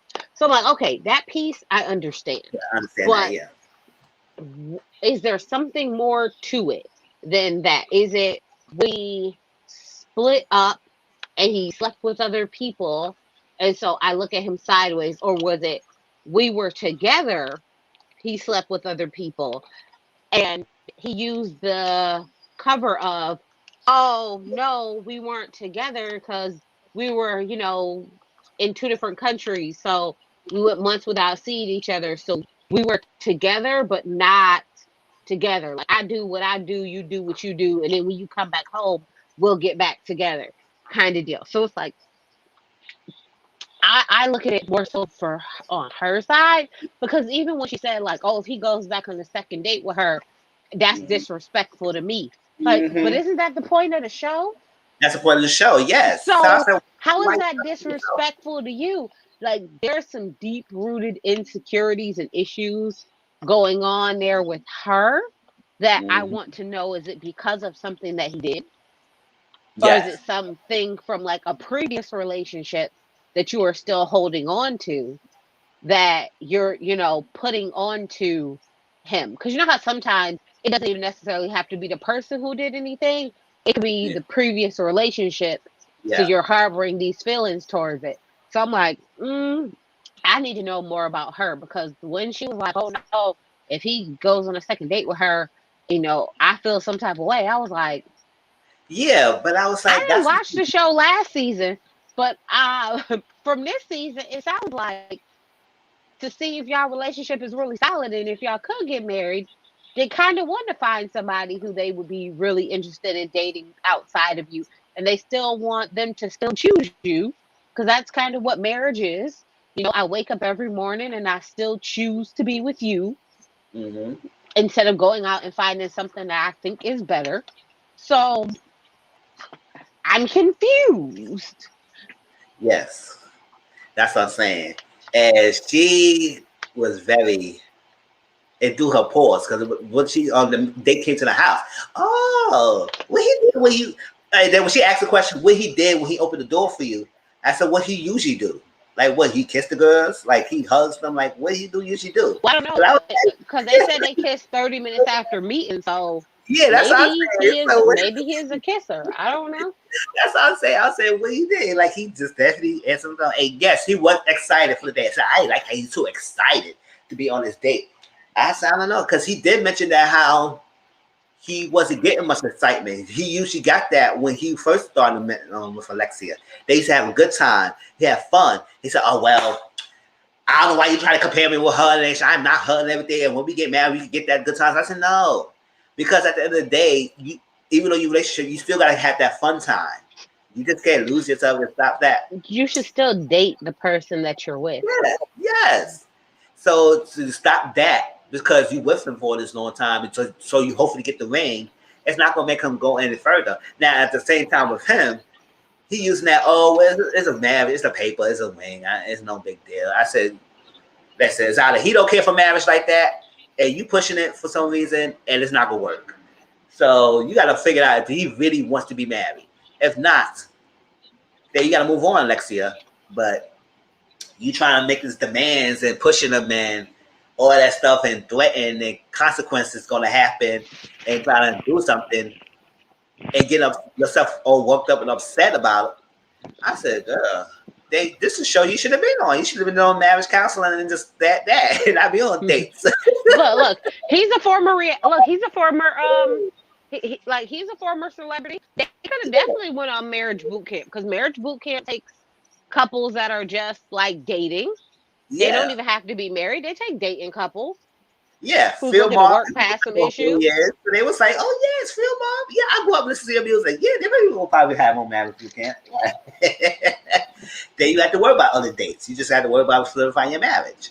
So like that. So it's something about that.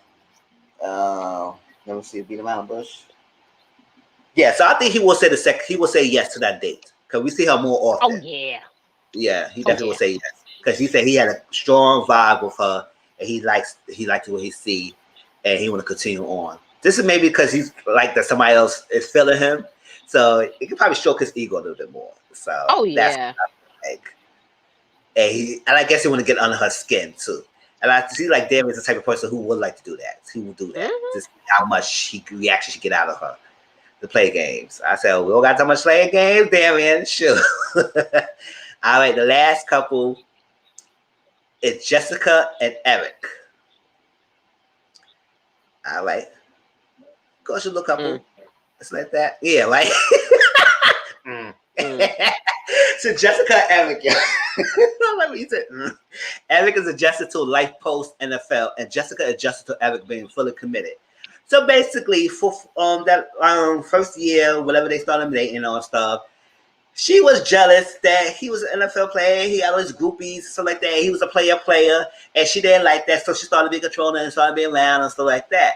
I said, okay, girl. And then how they met is that he usually be sleeping around, because when the girl asked her how you met everything and how about infidelity, he said that's how we basically met. I said, oh, okay. So he slept with this person. She was one of the person he slept with, and I guess they got together. I guess she locked it down, and he's with her now. Now this couple has been battling issues from day one. The two are not on the same page about when the couple was official.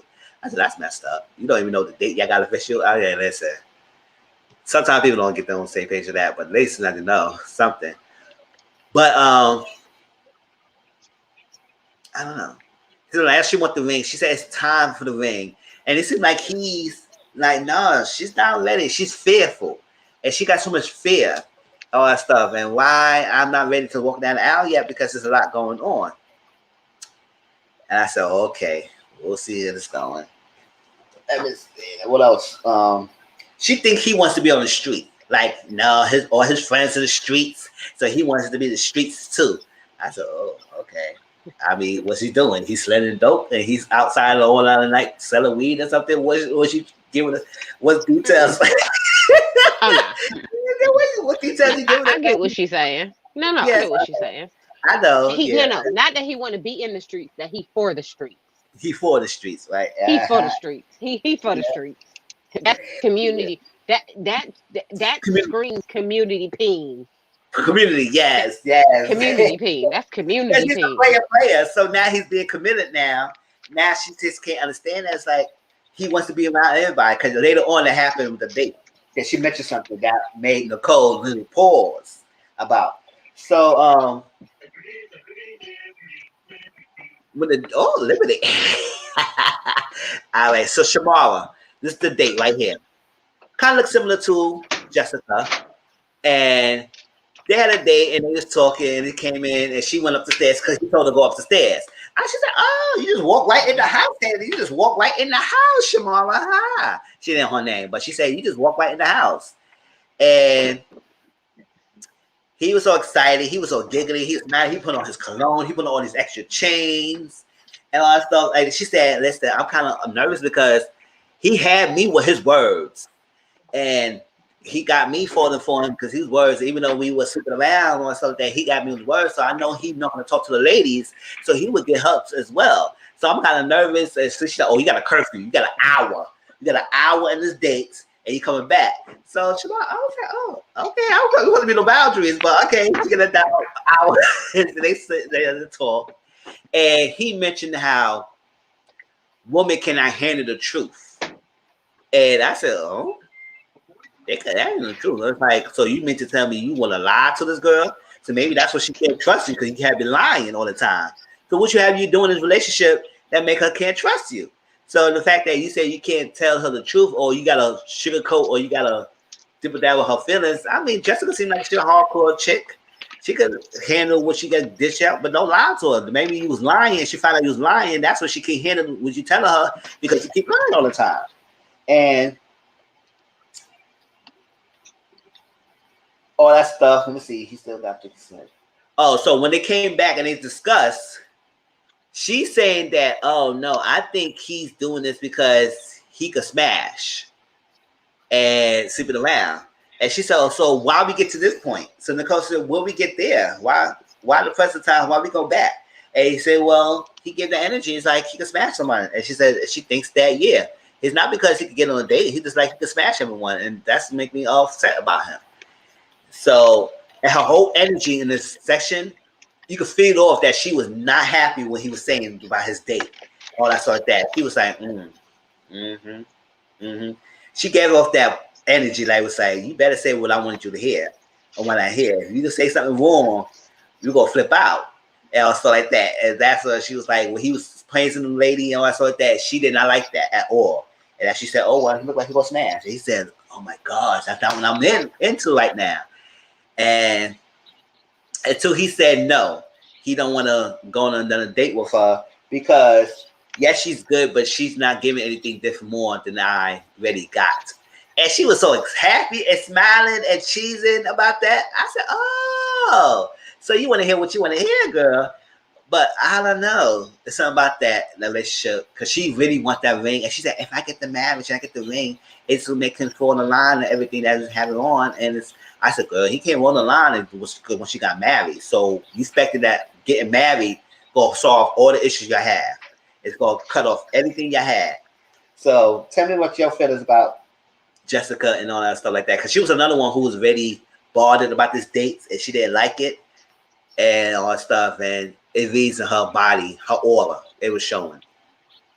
I liked when she said that, yeah, go ahead and put on your chains and your cologne and do all of that. Because you're just setting the tone for my date. So I was like, check. I like it. Good job, good job, good job.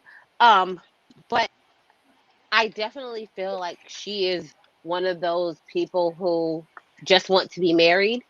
Like, I'm his wife now. So he cheated on me with 8 people and he had 2 babies. But I'm the wife. He married me.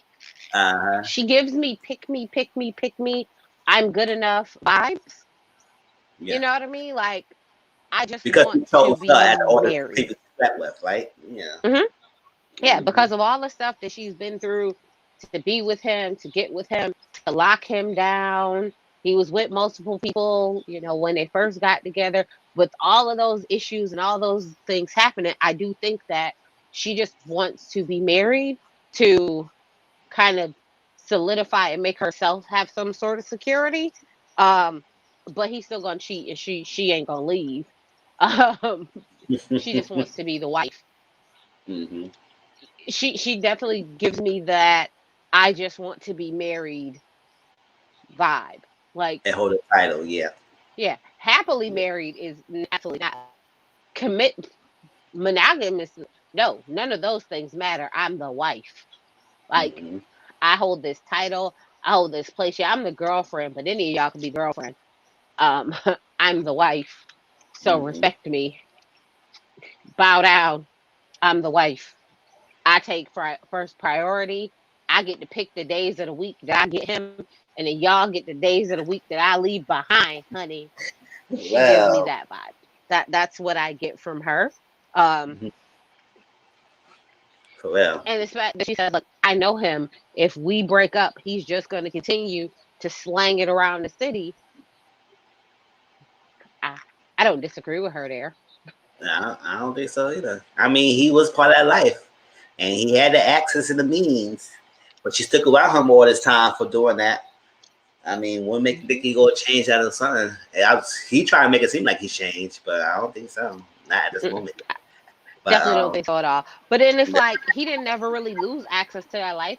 His friends are still, and former NFL players, they're just former, but they still get groupies. They still get, because they still get access to things. They still get invited to things. They still, show up at events, former, whatever. So he still has some sort of clout. I don't follow football, so I don't know this man. But so just being a former doesn't like take away your access to the lifestyle, which means it doesn't take you away from access to the groupies, because groupies want to get to the lifestyle. Mm-hmm. Yeah, we'll see more about the story, because I mean, it didn't seem like a standard typical normal date. They started, they slept around with each other and they got together. So we'll see how this goes with this relationship, with the story. And Jessica made me feel like her feelings was factual. I said, it's not. That's what Nicole was telling her. It's like, don't make your feelings like facts. To state that you have ways to your feelings, but you got to understand the reality of your feelings is not factual. So we'll see how this goes. But Eric and Sean saying no to the dates, and I think Darren will say yeah. Oh, Darren's definitely gonna say yeah. Alexia will definitely be upset. Definitely will be upset. I will wait to see how the reaction is. Because that's gonna be something. And what they're gonna do also in this season, I think it might be the next episode, is that they go probably the third episode, we'll see. But they each go on a date at the same time, at the same location. I was like, oh, that's gonna be something. They didn't do that last season. So it was like, child. That's gonna be something. And people gonna be holding hands. It's like, let their hands go. Let their hands go. Alexia said that. I was like, oh, Jack, you was so worried about that man holding the girl hand. You worried about your own date in front of you. I said, girl, whoo. Sure. She said, I spent 14 years. You better not mess with me today. But that was Puerto Rico on it, y'all. It's a good first episode. It's introduction. We still need to get down deeper on these ladies and these guys as well, because this is more to their story. They gave us little snippets. It's more to their storyline. Last thoughts. Let's see. Let's share that out. Let's jump into Mary. Any last thoughts, y'all, before we jump into the next one? Let me get myself prepared. Share.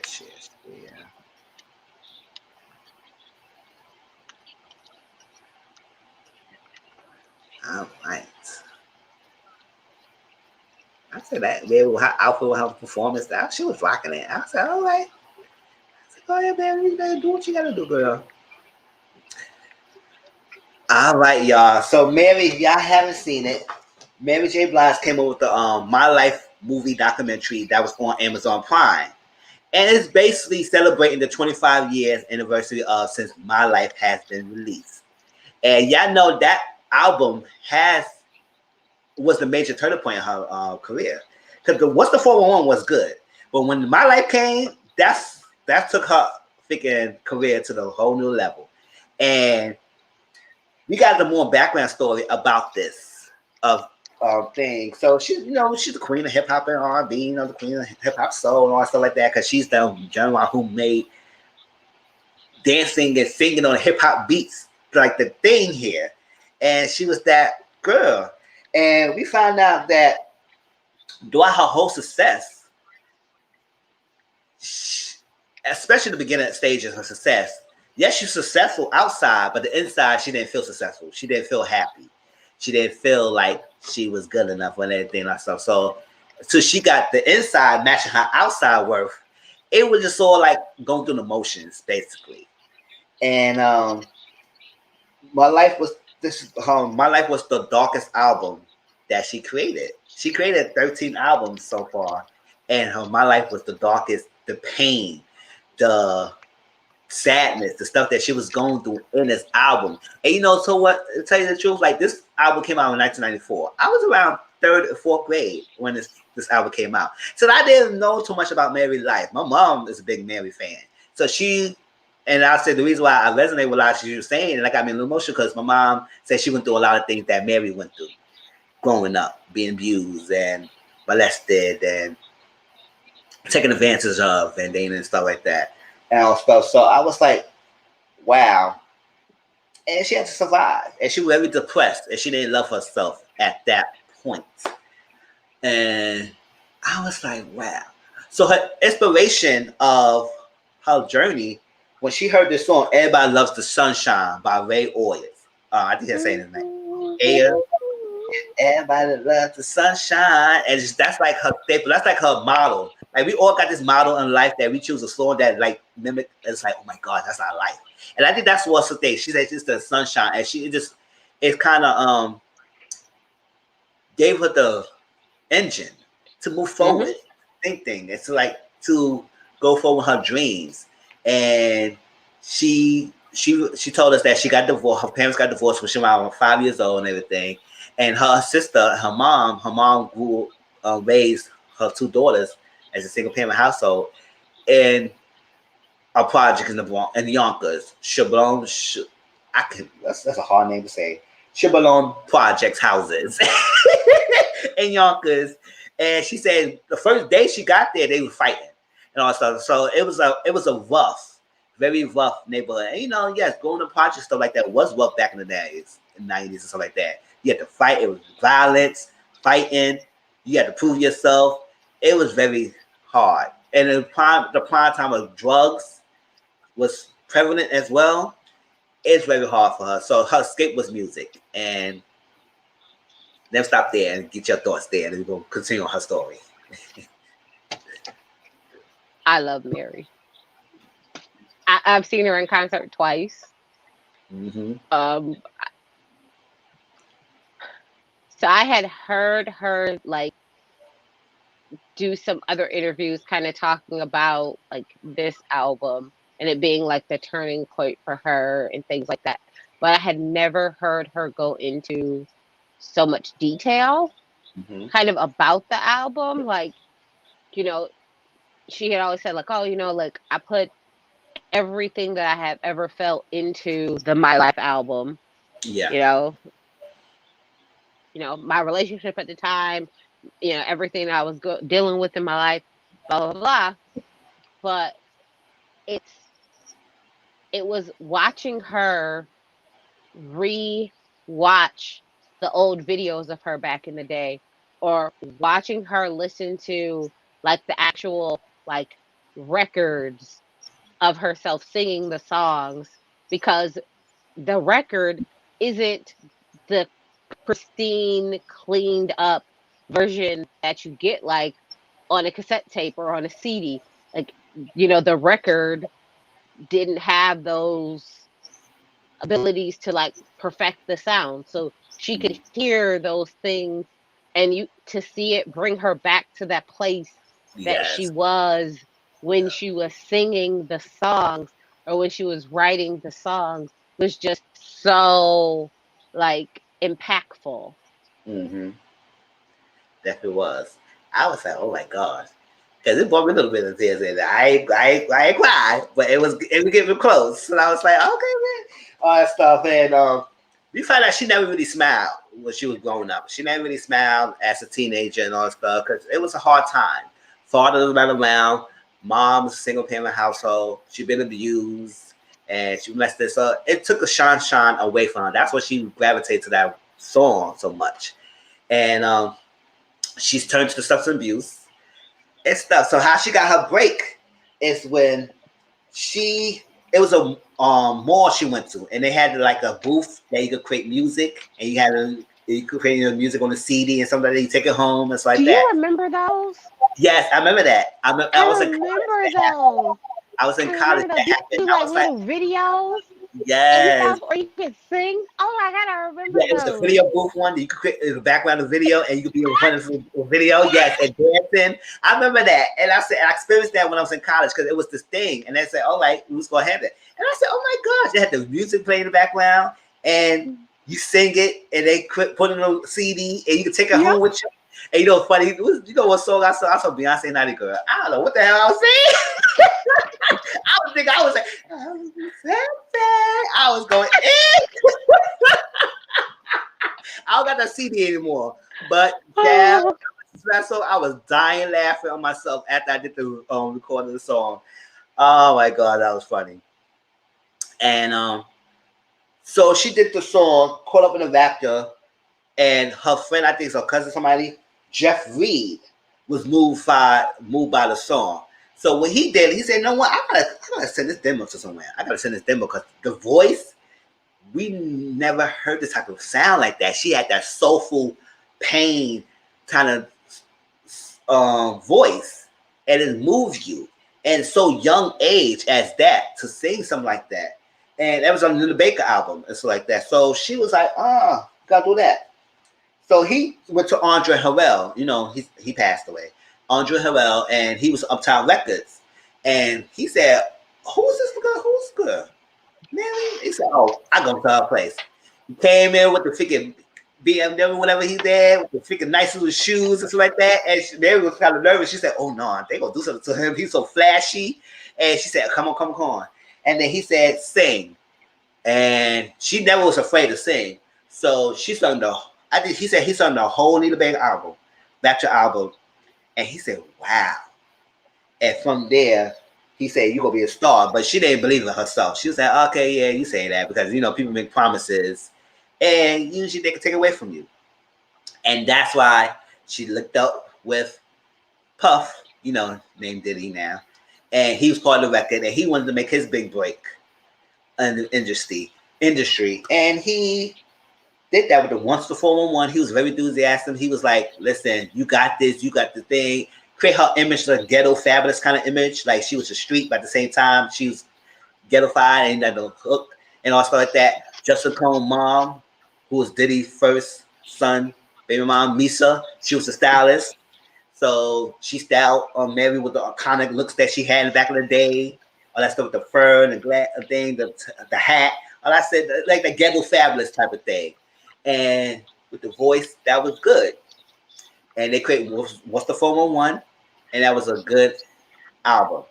And now they said, oh, the sophomore jinx. The sophomore jinx is usually the second album is flops, not the good at the first one. And he said, we got to do a good thing. So he brought his friend named Big Bob. And who co-writes a lot of the songs that was in the album. And they created Magic. And it's touching that even to this day, present time, they still get touched by hearing the songs that they created on the album. And also they make it cry because he was part of that big break in the album that made her career blew off. So like that. So I'm gonna stop there and tell you what your thoughts about that so far.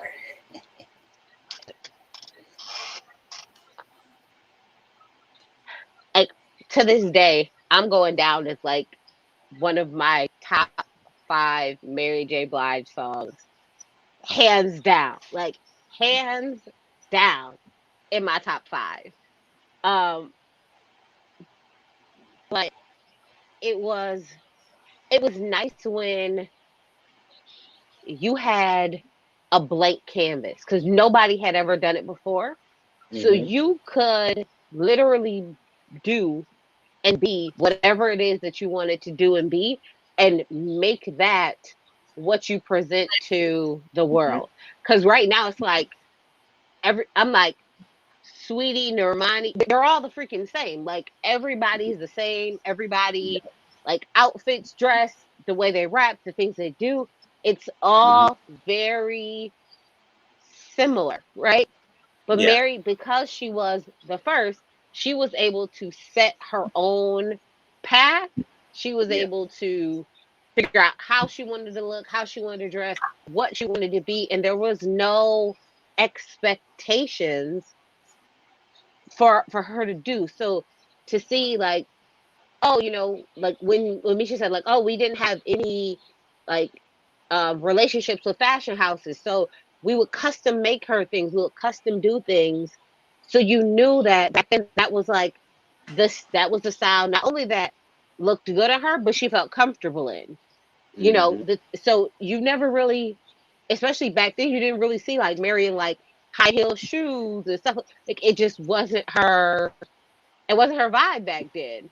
So it was like nice to see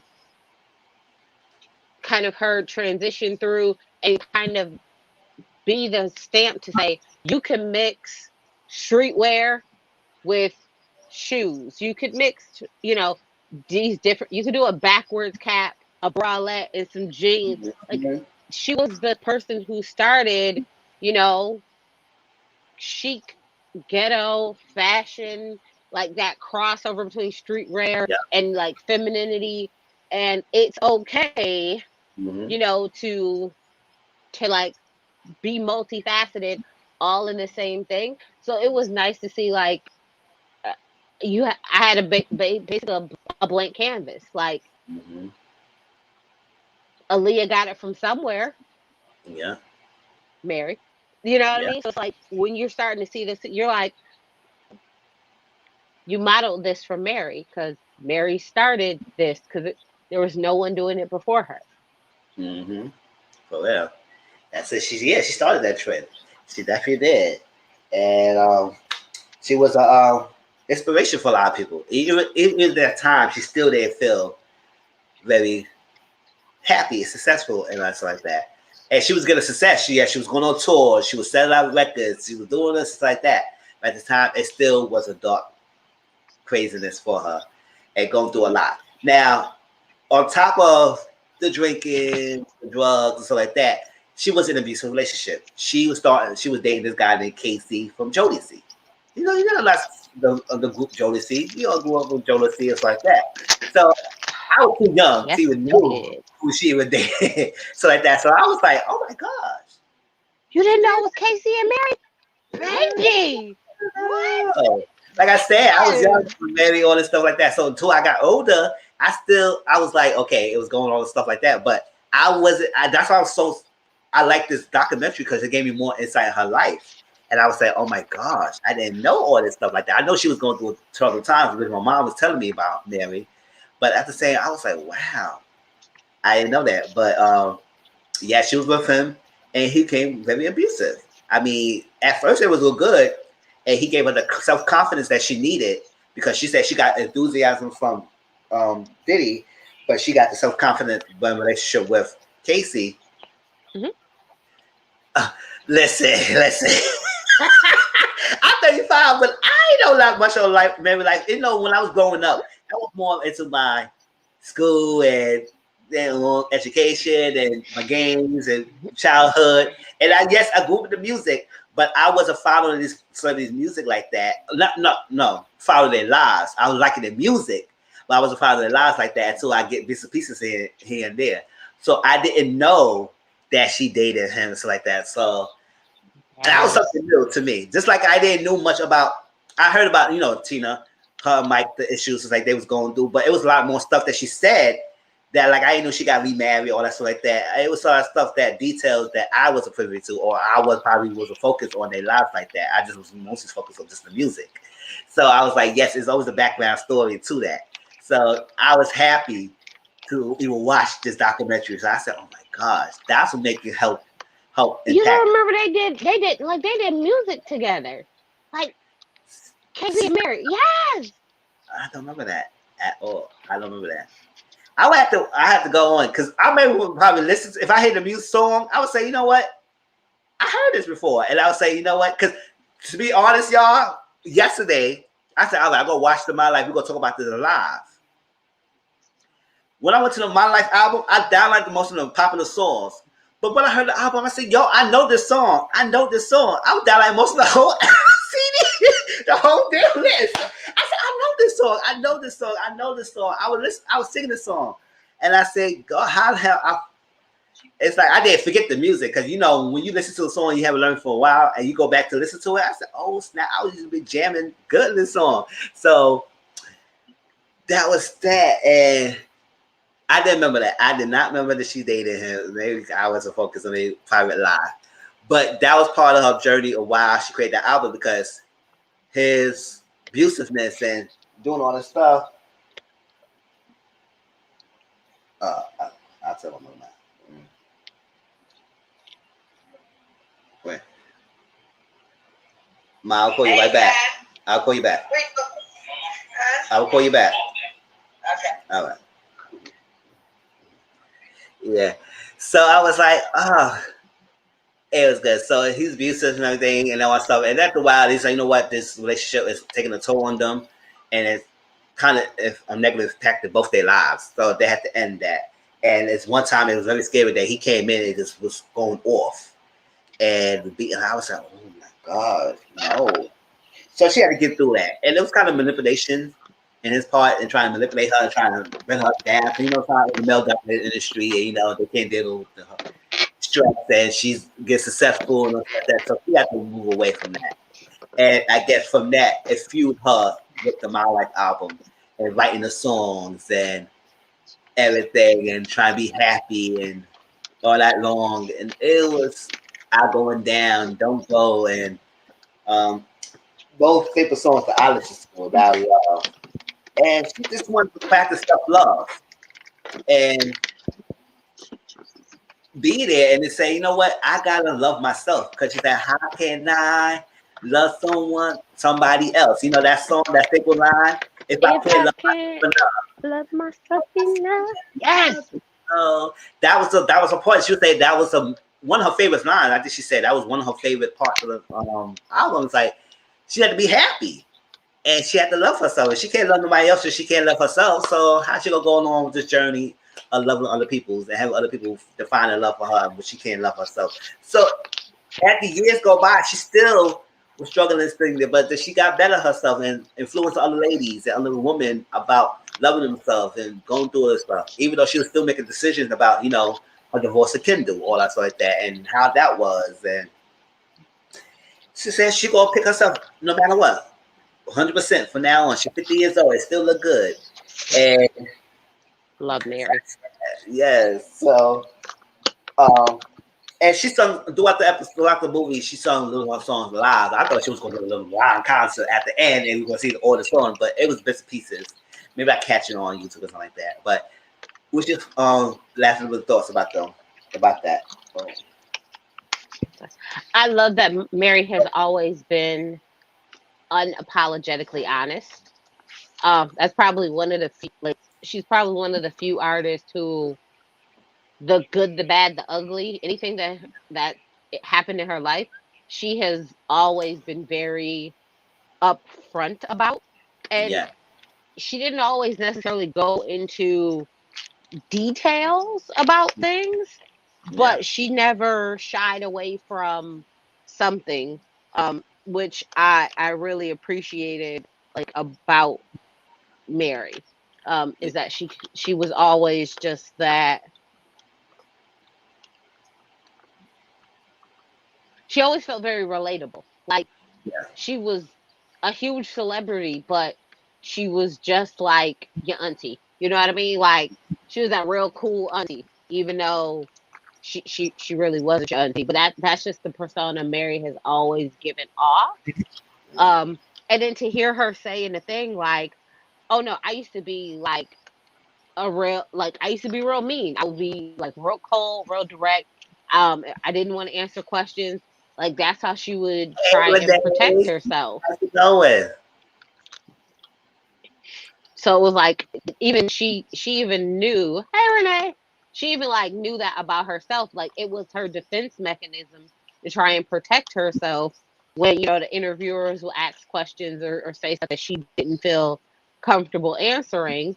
Mm-hmm. She would just shut down. So I was like, Yeah. that is a level of self-awareness that a lot of times people don't necessarily have, which is Mm-hmm. cool. Well, Which is definitely cool. yeah. I did know that her and Diddy was working together, but I knew all other stuff.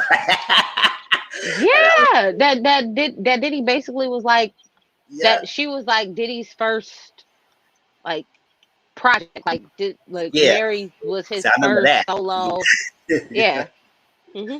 Which is yeah. why I think she's one of the few artists that Diddy had that he couldn't screw over. Yes, Cause that's you know like what I yeah. mean? I said, wow. Because Diddy tends to screw people over, but I think because Mary was the first, you know, he didn't have that opportunity. He didn't Yeah, he realize didn't like put what it himself was. to the level Yeah, as he well. didn't. Yep. So he didn't realize what it was. But that's also the same way Mariah Carey is, which is why she's going to eat off the rest of her life off of like All I Want for Christmas and stuff, because they didn't realize how much of a sensation she was gonna be. So they gave her like all her masters and her contract. Like she got all of her stuff, and they didn't think it was that big of a deal because they didn't think she was gonna be that big of a deal. And look at her now. So I think that. So I do think that this was also one of the times in the record industry where they didn't have faith that people were going to make it very far. So they were Mhm. just giving them, you know, everything. Like, okay, you know, nope, that's yours. You can have it. That's yours. You know, yeah, you have to pay for this and that. And then I think after they realized how much money they're making, they started Mhm. changing contracts and started changing the way they do things Yes, because, you yes. know, stuff that Exactly. happens just don't happen no more. Uh-huh. Um, so I do think that, you know, she did probably get a much better deal than most people, like than people who came after her. Um, but no, Mary's still that girl. Yes, she I is. still listen to the What's the 411 and the My Life album. Like, love me some Mary. Yeah, for real. I would say there's anything else to say about that. Hmm. Let me see.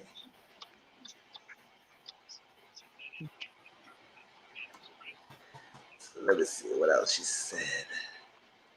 All right, so she said, "Be happy. Be happy is one of my favorite songs, not just from my life, but your entire discography. To open the lyrics, how can I love somebody else, if I can't love myself enough? When it's time to let go. Hit home because as women, we sometimes try to find love through other people. When do you realize you need to practice self-love? After so many years going from album to album, making the wrong decisions, making mistakes, and everything just going downhill. It wasn't in 2016 when I got out the divorce from Kendall Isaacs that I realized I got to stop looking for love in people and making these mistakes. Until you love someone the right, until you love yourself the right way, or learn how to develop that self love, things are going to just keep going bad. That was pretty recently when I really caught on. Let's see. Let's see. What else?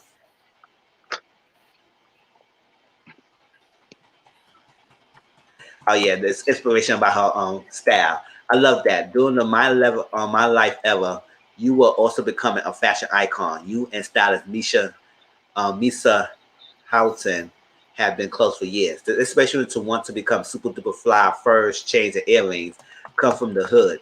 It came from the living in the project and seeing some of our heroes, which were drug dealers and women who have everything, who have full length sables, the giant earrings, Gucci bags, and pink fur. So when I got to the music industry business with Misa and Puffy, when we had money to do it, we had to do it to the death. Yes, they definitely did it to the top. We wore all the chains. We still do it. We wear all the furs. Even when I was depressed, that's probably one of the things that made me feel real like I look fly tonight. That stuff is amazing. When you stepping out and you look good, you feel good. Look at this little outfit. Look at that. Hmm. Yes. What else? Okay, yep. But yeah, if y'all haven't seen Mary on My Life, it's really good. Go on Amazon Prime and check it out. It gives you some background story. If you haven't known already, most of y'all probably already know about her background story. But she gave details, like more details Hmm. into her life and how to create her album, what led to her thing, what led to her struggle, what fueled the My Life album that made the freaking staple album for her career, the pain. She wrote songs down. She's crying in the booth. They all crying, all that stuff, and producing this album was great. And now when I reminisced last night with these songs, and I was like, oh my gosh, how I forgot most of the songs. I didn't forget. When I heard it, I said, oh yes, I know this song. So put it in my Apple Music and download it, download, and everything. And I was loving it. Anything else about it? If you don't have Amazon Prime, you can get a 7-day free trial. Just cancel before the 7 days. That's Yeah. fine. Yes, That's right? so it's not like some streaming services where they don't have a trial. No, Amazon has a 7-day free trial. And if you already used your free trial up, just create a new email address. That's all. There you go. That's my tip for you guys, just in case. Well, sure. But that was everything I want to discuss. But I did want to, let me see. Oh, I did was a clip. Let me see. Y'all heard about OnlyFans trying to change their direction? OnlyFans don't want to become adult products anymore. I said, oh yeah, look at the business are gonna go down the Well, drain. yeah, because that they have like a lawsuit out Oh, that's what for they changed for again. kitty stuff, for underage stuff. Oh yeah, they're trying to get away from that. They're trying to get away from that, which again, but that's just like anything else. Uh-huh. It's good until you find the wrong person to take advantage and then, mess it up for everybody. Mm-hmm. So I was like, yeah, I seen that and was like, I didn't know they was like just trying to take down their whole, change their whole platform. Yeah, they're trying to go away from that. They just want to have a platform where just celebrities and people outlook and just get that content. And that was usually what was intended for in the beginning. Yeah. But then it made them more money when the adult stars started putting more adult graphics and they was getting lucrative business. So OnlyFans was getting their money. Now they're trying to get investors to clean it out so it won't be no more adult content anymore. And I Mm-hmm. thought, oh, I don't really go on OnlyFans anyway, so I don't really care. But I know for people who are making their money on that platform, I know they're gonna probably feel hurt about it because now they got to find something. Why? They can just move to another adult platform. There's tons of them. There's It is tons of sometimes, adult yes. platforms. Go pick your own And now website. There's no regulations. exactly. And now the adult platforms that they done expanded themselves. Apparently, we learned on Catfish they got a chat feature, and they be talking to each other in the DMs on the adult site. Like you learn something new every day. Shoot. For real, it's like that. That was that. And another thing I heard. No, you know what? I got detail because I did research on this topic. But Trick Daddy. Wait, do you watch? Oh, the Trick Daddy thing. Oh yeah, we can talk about that if you want, because I definitely I followed that one pretty well. Yeah. So get a little snippet. Trick Daddy said Beyonce can't sing and she's not good and all that stuff. Now, let me see. I'm a fan of Beyonce. I'm not a stan. That's different. I'm a fan. So people say that Beyonce can't sing. I heard it before. People say I have people, my regular people who say normal everyday people say that, oh, she can't sing. She's not that. All that stuff. You can't take away that she can perform and she entertain. But people say I have people say that Beyonce can't sing. It's like that. I heard people say that Rihanna can't sing. I heard people say that. And so I was like, yes, Trick Daddy's a celebrity. He said it that Beyonce can sing, but I know the Beehive who will come after her, after him. I was like, they came to him. I was like, it is his business and quit and speaking messed up messages about his restaurant and y'all probably never been there. I was like, that's messed up. But I was like, I know people's gonna protect Trick Daddy when he said that. And I was like, listen, that's his opinion. He gonna stand by his opinion. If he don't think that she could sing, that's on him. I can't knock him. I'm not gonna hate him because of that. I mean, I don't listen to rap like anyway, and I mean, I know some Trick Daddy songs back in his prime and everything. But I was like, when he said that, I was like, oh my gosh, I know people gonna come after him, and they definitely did. So yeah, singing and singing are two different things. She could do both, but to him, she can't. Yeah, he don't believe so. Really, Rihanna really can't sing though. Okay. I mean, yeah, So what you think I'm about gonna it? say this. I'm gonna say this. There are. I am not a part of the Beehive. There are levels to singing. There are levels to performing. My best example I could give to anyone is Madonna is a trash singer, but her ability to perform Mom is is great. Yeah. undeniable and you can't take it away from her, which is Mm, why she was able to sell so many records, why she was able to sell out shows, because she is a performer and literally engulfs the stage from everything that you see. When mhm, it comes to Beyonce, is she the best singer? No. Can she sing? Yes. mhm, Can she perform? Hands down. Beyonce is the greatest performer of my generation. She just is. I can't take anything away from her. Can she act? Absolutely not. yes, Absolutely not. She can call that's it a all we day. do. Don't But none of don't that. do that no more. She can't act. She can't. But are there people who can sing better than her? Yes, absolutely. But can they perform? They can't even come. They can't hold a toe to be able to perform the way Beyonce performs. They don't have her work ethic. You don't see them in six inch stilettos running on a treadmill singing. No.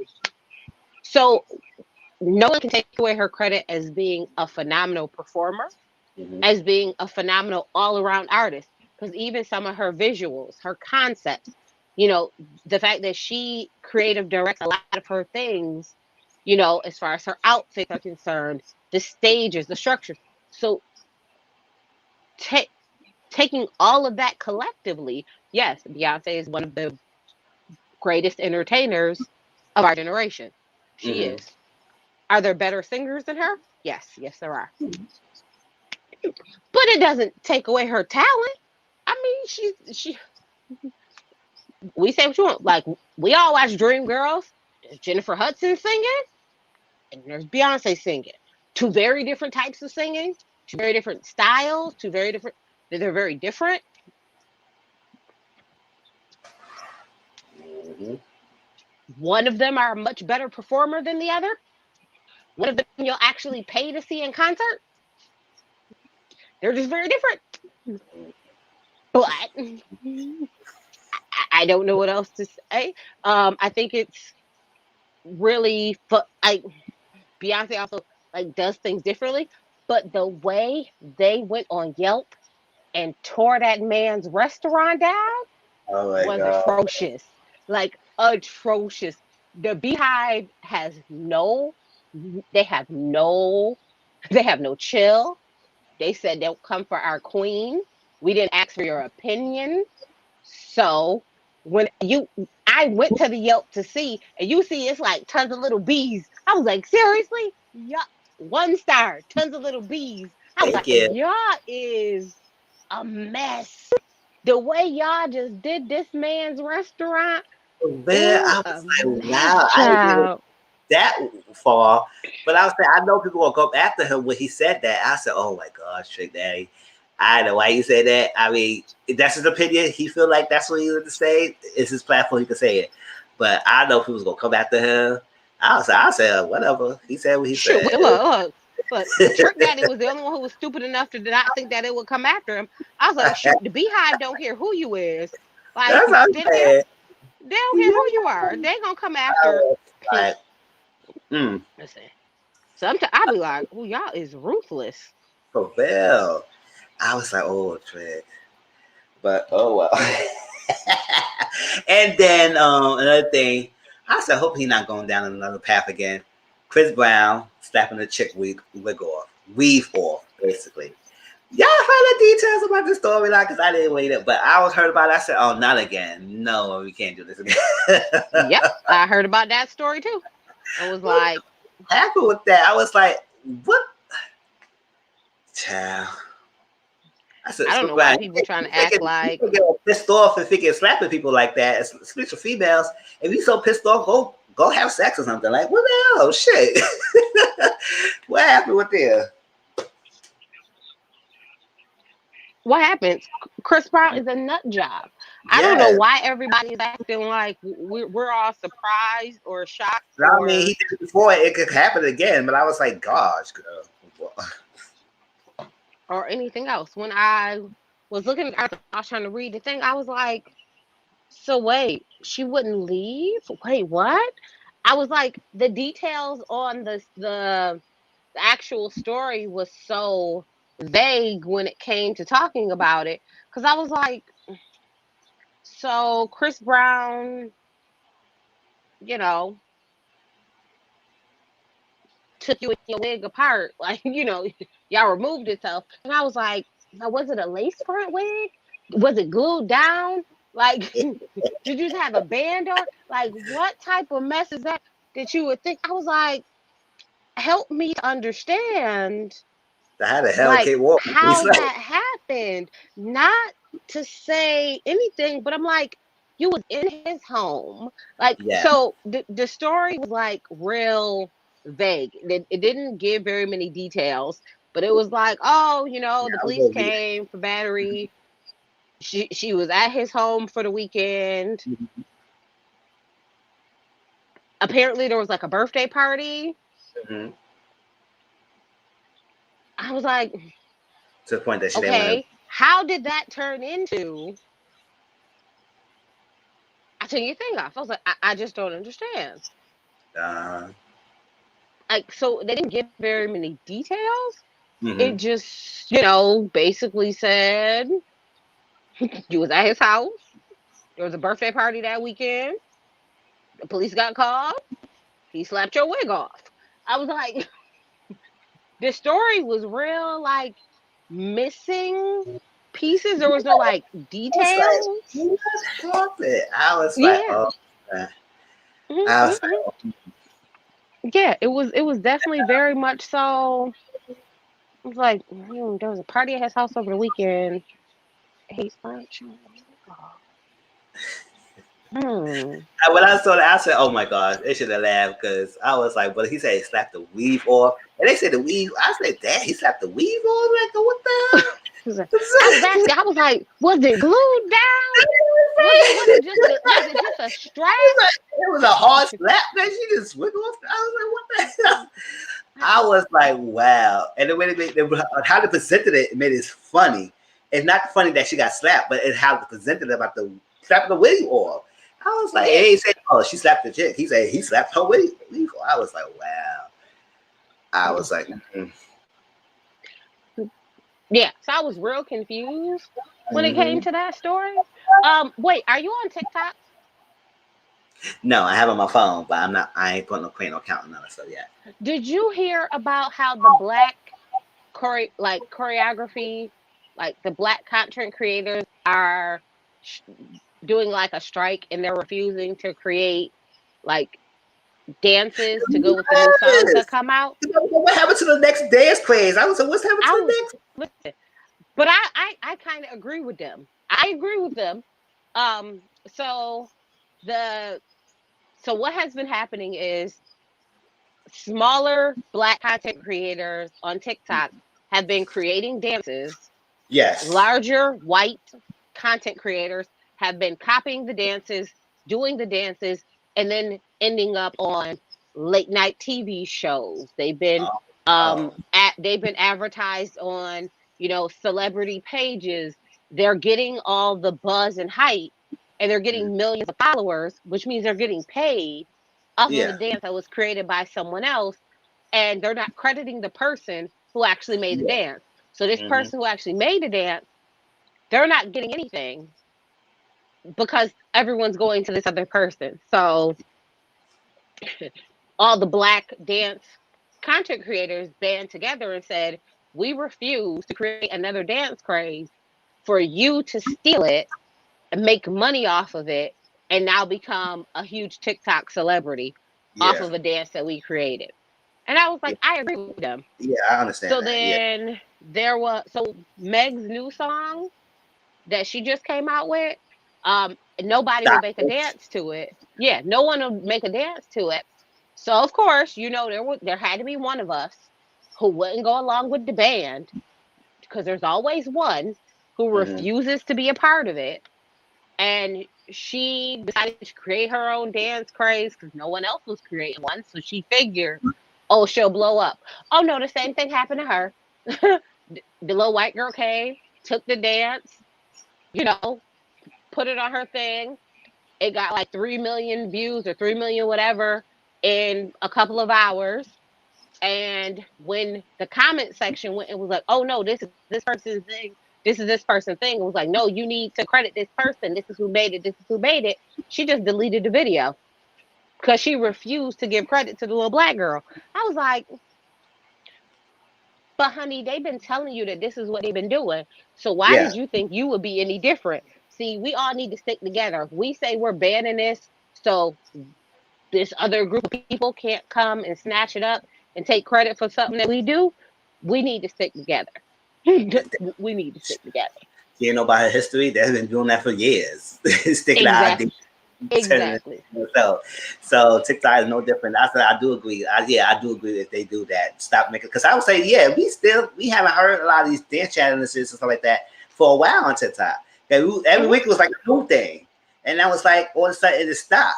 So now you tell me the story. I said I do agree. Yeah, they shouldn't be taking any money and it's like that. Because not to be funny, YouTube has stuff like that where you can't just take something that someone else did and take credit for it, right? Yeah. Like, isn't that like copywriting and like stuff like that, where you have to cite your sources and stuff like that? You can't just make it seem like it's yours. Oh, I just broke this story. Like, no, you have to give credit where credit is due. So I do think that TikTok needs to do better about making sure, that they are requiring them to cite sources, or they should do like everywhere else. The money that you made gets funneled back to the person who actually created it. Who created it? Yeah. Tell me. That's crazy. But yeah. That's something. That was little stuff that came on social media that I wanted to talk about a little bit. We'll come up more next week, y'all. Y'all know it's Independence Day, so people gonna be out. It's gonna be nice out. Hopefully, the weather will be good. So next Sunday I won't be on live, but that following Monday, the July 5th, day after the 4th, we will go on a after Love and Hip Hop after show on 9:00 on my channel. I think it's my channel. Yeah, it'll be my channel. And Auntie Mama and myself will talk. And Tracy, you want to follow? I was gonna let you in. I'll let you know what's stuff going on. And Love and Hip Hop. I always tell her, I'm going live this time. You want to show up? And we're gonna talk about the Love and Hip Hop Atlanta premiere episode. And we're gonna channel that thing. And then I don't know if we're gonna do that every week because my Mondays is free, stuff like that. But that will be premiere night. And so next Sunday, the 4th, we won't be on live. We'll be no live. So y'all enjoy your Independence Day, enjoy your family, enjoy the cookouts, relax, whatever. I'm black. I don't celebrate that holiday. It's another day for me. I'm black. I don't celebrate that holiday. Yeah. My holiday just became a federal holiday, so now I celebrate that one. But I'll take the day off with pay though. Look, that's what I'm saying. Take that day off with pay though. I'll take that though. I'll take that off though. I'll take that off though. Yeah, I'll take my day with pay. But I don't celebrate y'all, folks. So July 5th will be our after show Love and Hip Hop. And then the following Sunday from there, we'll do the Mizzle Social Corner. I got to pick the topic next. So what's the next topic will be? I'll let y'all know. But feel free, catch me on Instagram here now and then. I do need to talk about the update cast members of the new season of Married First Sight. So we go on Instagram and talk about that on live. Check me out. Probably do it tonight or probably do it tomorrow. Depends. And yes, I appreciate this. It was not a long live. It was 2.5 hours, so it's not bad. Enjoy the rest of your Sunday because I know it's nice out. It's not that bad. So enjoy the day. Have a good time. Enjoy yourself. It's no panel tonight because Auntie Mama was out celebrating her birthday. So happy birthday to Auntie Mama, my big sis and everything. She in Miami with her baby sister and best friend chilling up. If y'all follow on Instagram, she posted throughout the day. And she said she'll probably be doing a live tonight on her, I guess, Instagram or something like that. So y'all catch them on there and check that. Oh, quickly. They got sort of versus battle because I was not interested in seeing that. You guys seen that? How was it? Yes, I saw the versus battle. Of course I did. Yes, I saw the versus battle. Yeah. I did saw a clip that Baba doing a Harlem Shake. I said, "Oh, you're seasoned with that." You know what? It was cute. I will say this. I will say it because he was looking to let me hold you dance. I was like, "Oh my gosh, I I remember that. Like, Yeah, it's about to shake. You want to be go gosh. what this you was doing? Listen, I will say this. Soulja Boy was there purely for entertainment purposes. Purely. Like, he played the same song multiple times, multiple versions of the same song, multiple times. It was a mess. He brought out Little Romeo. Little Romeo performed songs. I was like, okay. Uh-huh. I mean, Bow Wow brought out a Marion. I was like, oh, Marion looked good. Good. Yeah, I was like, oh, Marion looks good. Leaving April alone apparently works well for you because you look good, bro. You look good. The Brat came out, JD came out. I will say that Bow Wow Camp always will support him. So Def always will support him, and make sure it's a bop, it's a vibe. They announced the Millennium Tour. It's starting back in October. Oh, okay. So, they made that announcement and stuff like that. But legitimately, if you want a laugh, like if you want like a deep down in your spirit chuckle, like just the pure tomfoolery of Soldier Boy alone Oh, okay. was Well, all it took. I was like, this is like Bow Wow was actually performing a versus battle, and Soldier Boy was just there for entertainment. Like, yeah, because to be honest, how many catalog songs he had? He had much. So, but he did make. So what I think we're also like he did make beats. for other He did people, make yes. beats. Yeah, so he did songs like that, where he made the beat and stuff like that. So I mean, technically, and he didn't even do like all of his like songs that we know because he just kept replaying songs over and over again with different verses and different people who did them. Okay, Soldier Boy. But I would definitely say that it was, when I say pure entertainment, when I say pure foolishness, I mean that is something where you just sit back with like a drink and get your whole life of laughter. Because Bow Wow was trying so hard to like do his little verses, do his little dances, and they brought the kids out, and to show that he still got it. He still, and then you have Soldier Boy. Like, I was like, Oh no! I was like, Oh my gosh! Big Draco. I was like, what?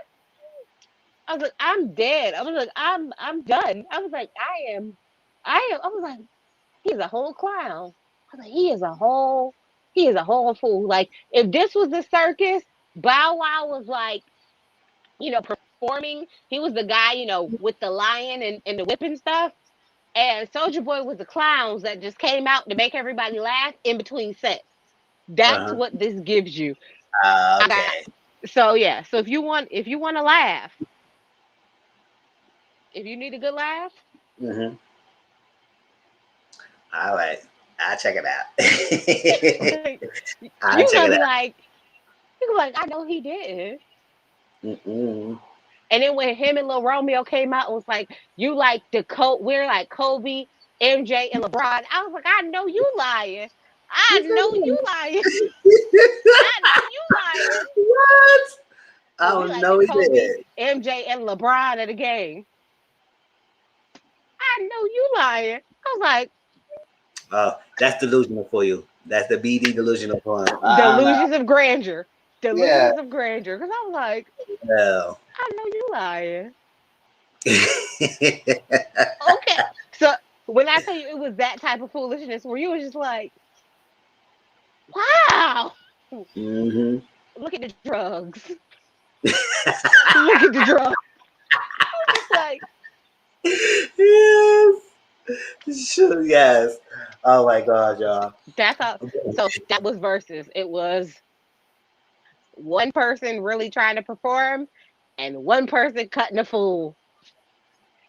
Pure entertainment. All right. Pure entertainment. That's like I got something to watch. It's like that. So, y'all, appreciate y'all coming in, stopping by this Sunday. I know y'all couldn't do anything, but y'all stopped by, chill with me. Enjoy the rest of your day. everything. Joy, eat. I'm about to go get something to eat too, and call my mother back too, because I don't know what she.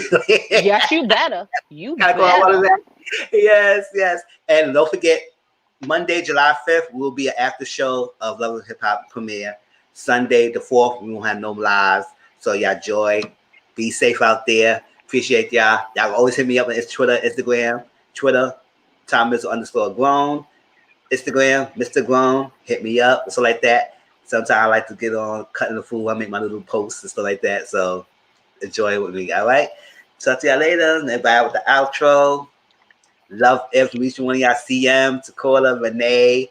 Love y'all. Also, Tracy, always goes. Thank you for joining me and making this live so interesting and stuff like that. I'll talk to y'all later. All right.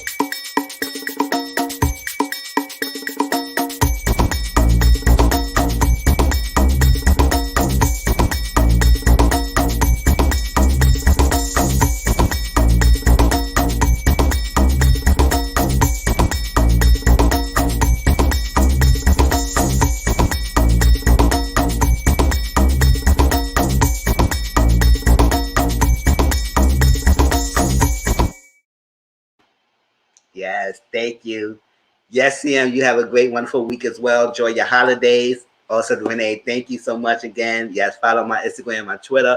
Please like, comment, subscribe to my channel, share my videos and everything. People who catch the replay, watch the video. I will put time steps on it, so look out for that. And y'all be interested in see what else I got to talk about. All right, talk to y'all later.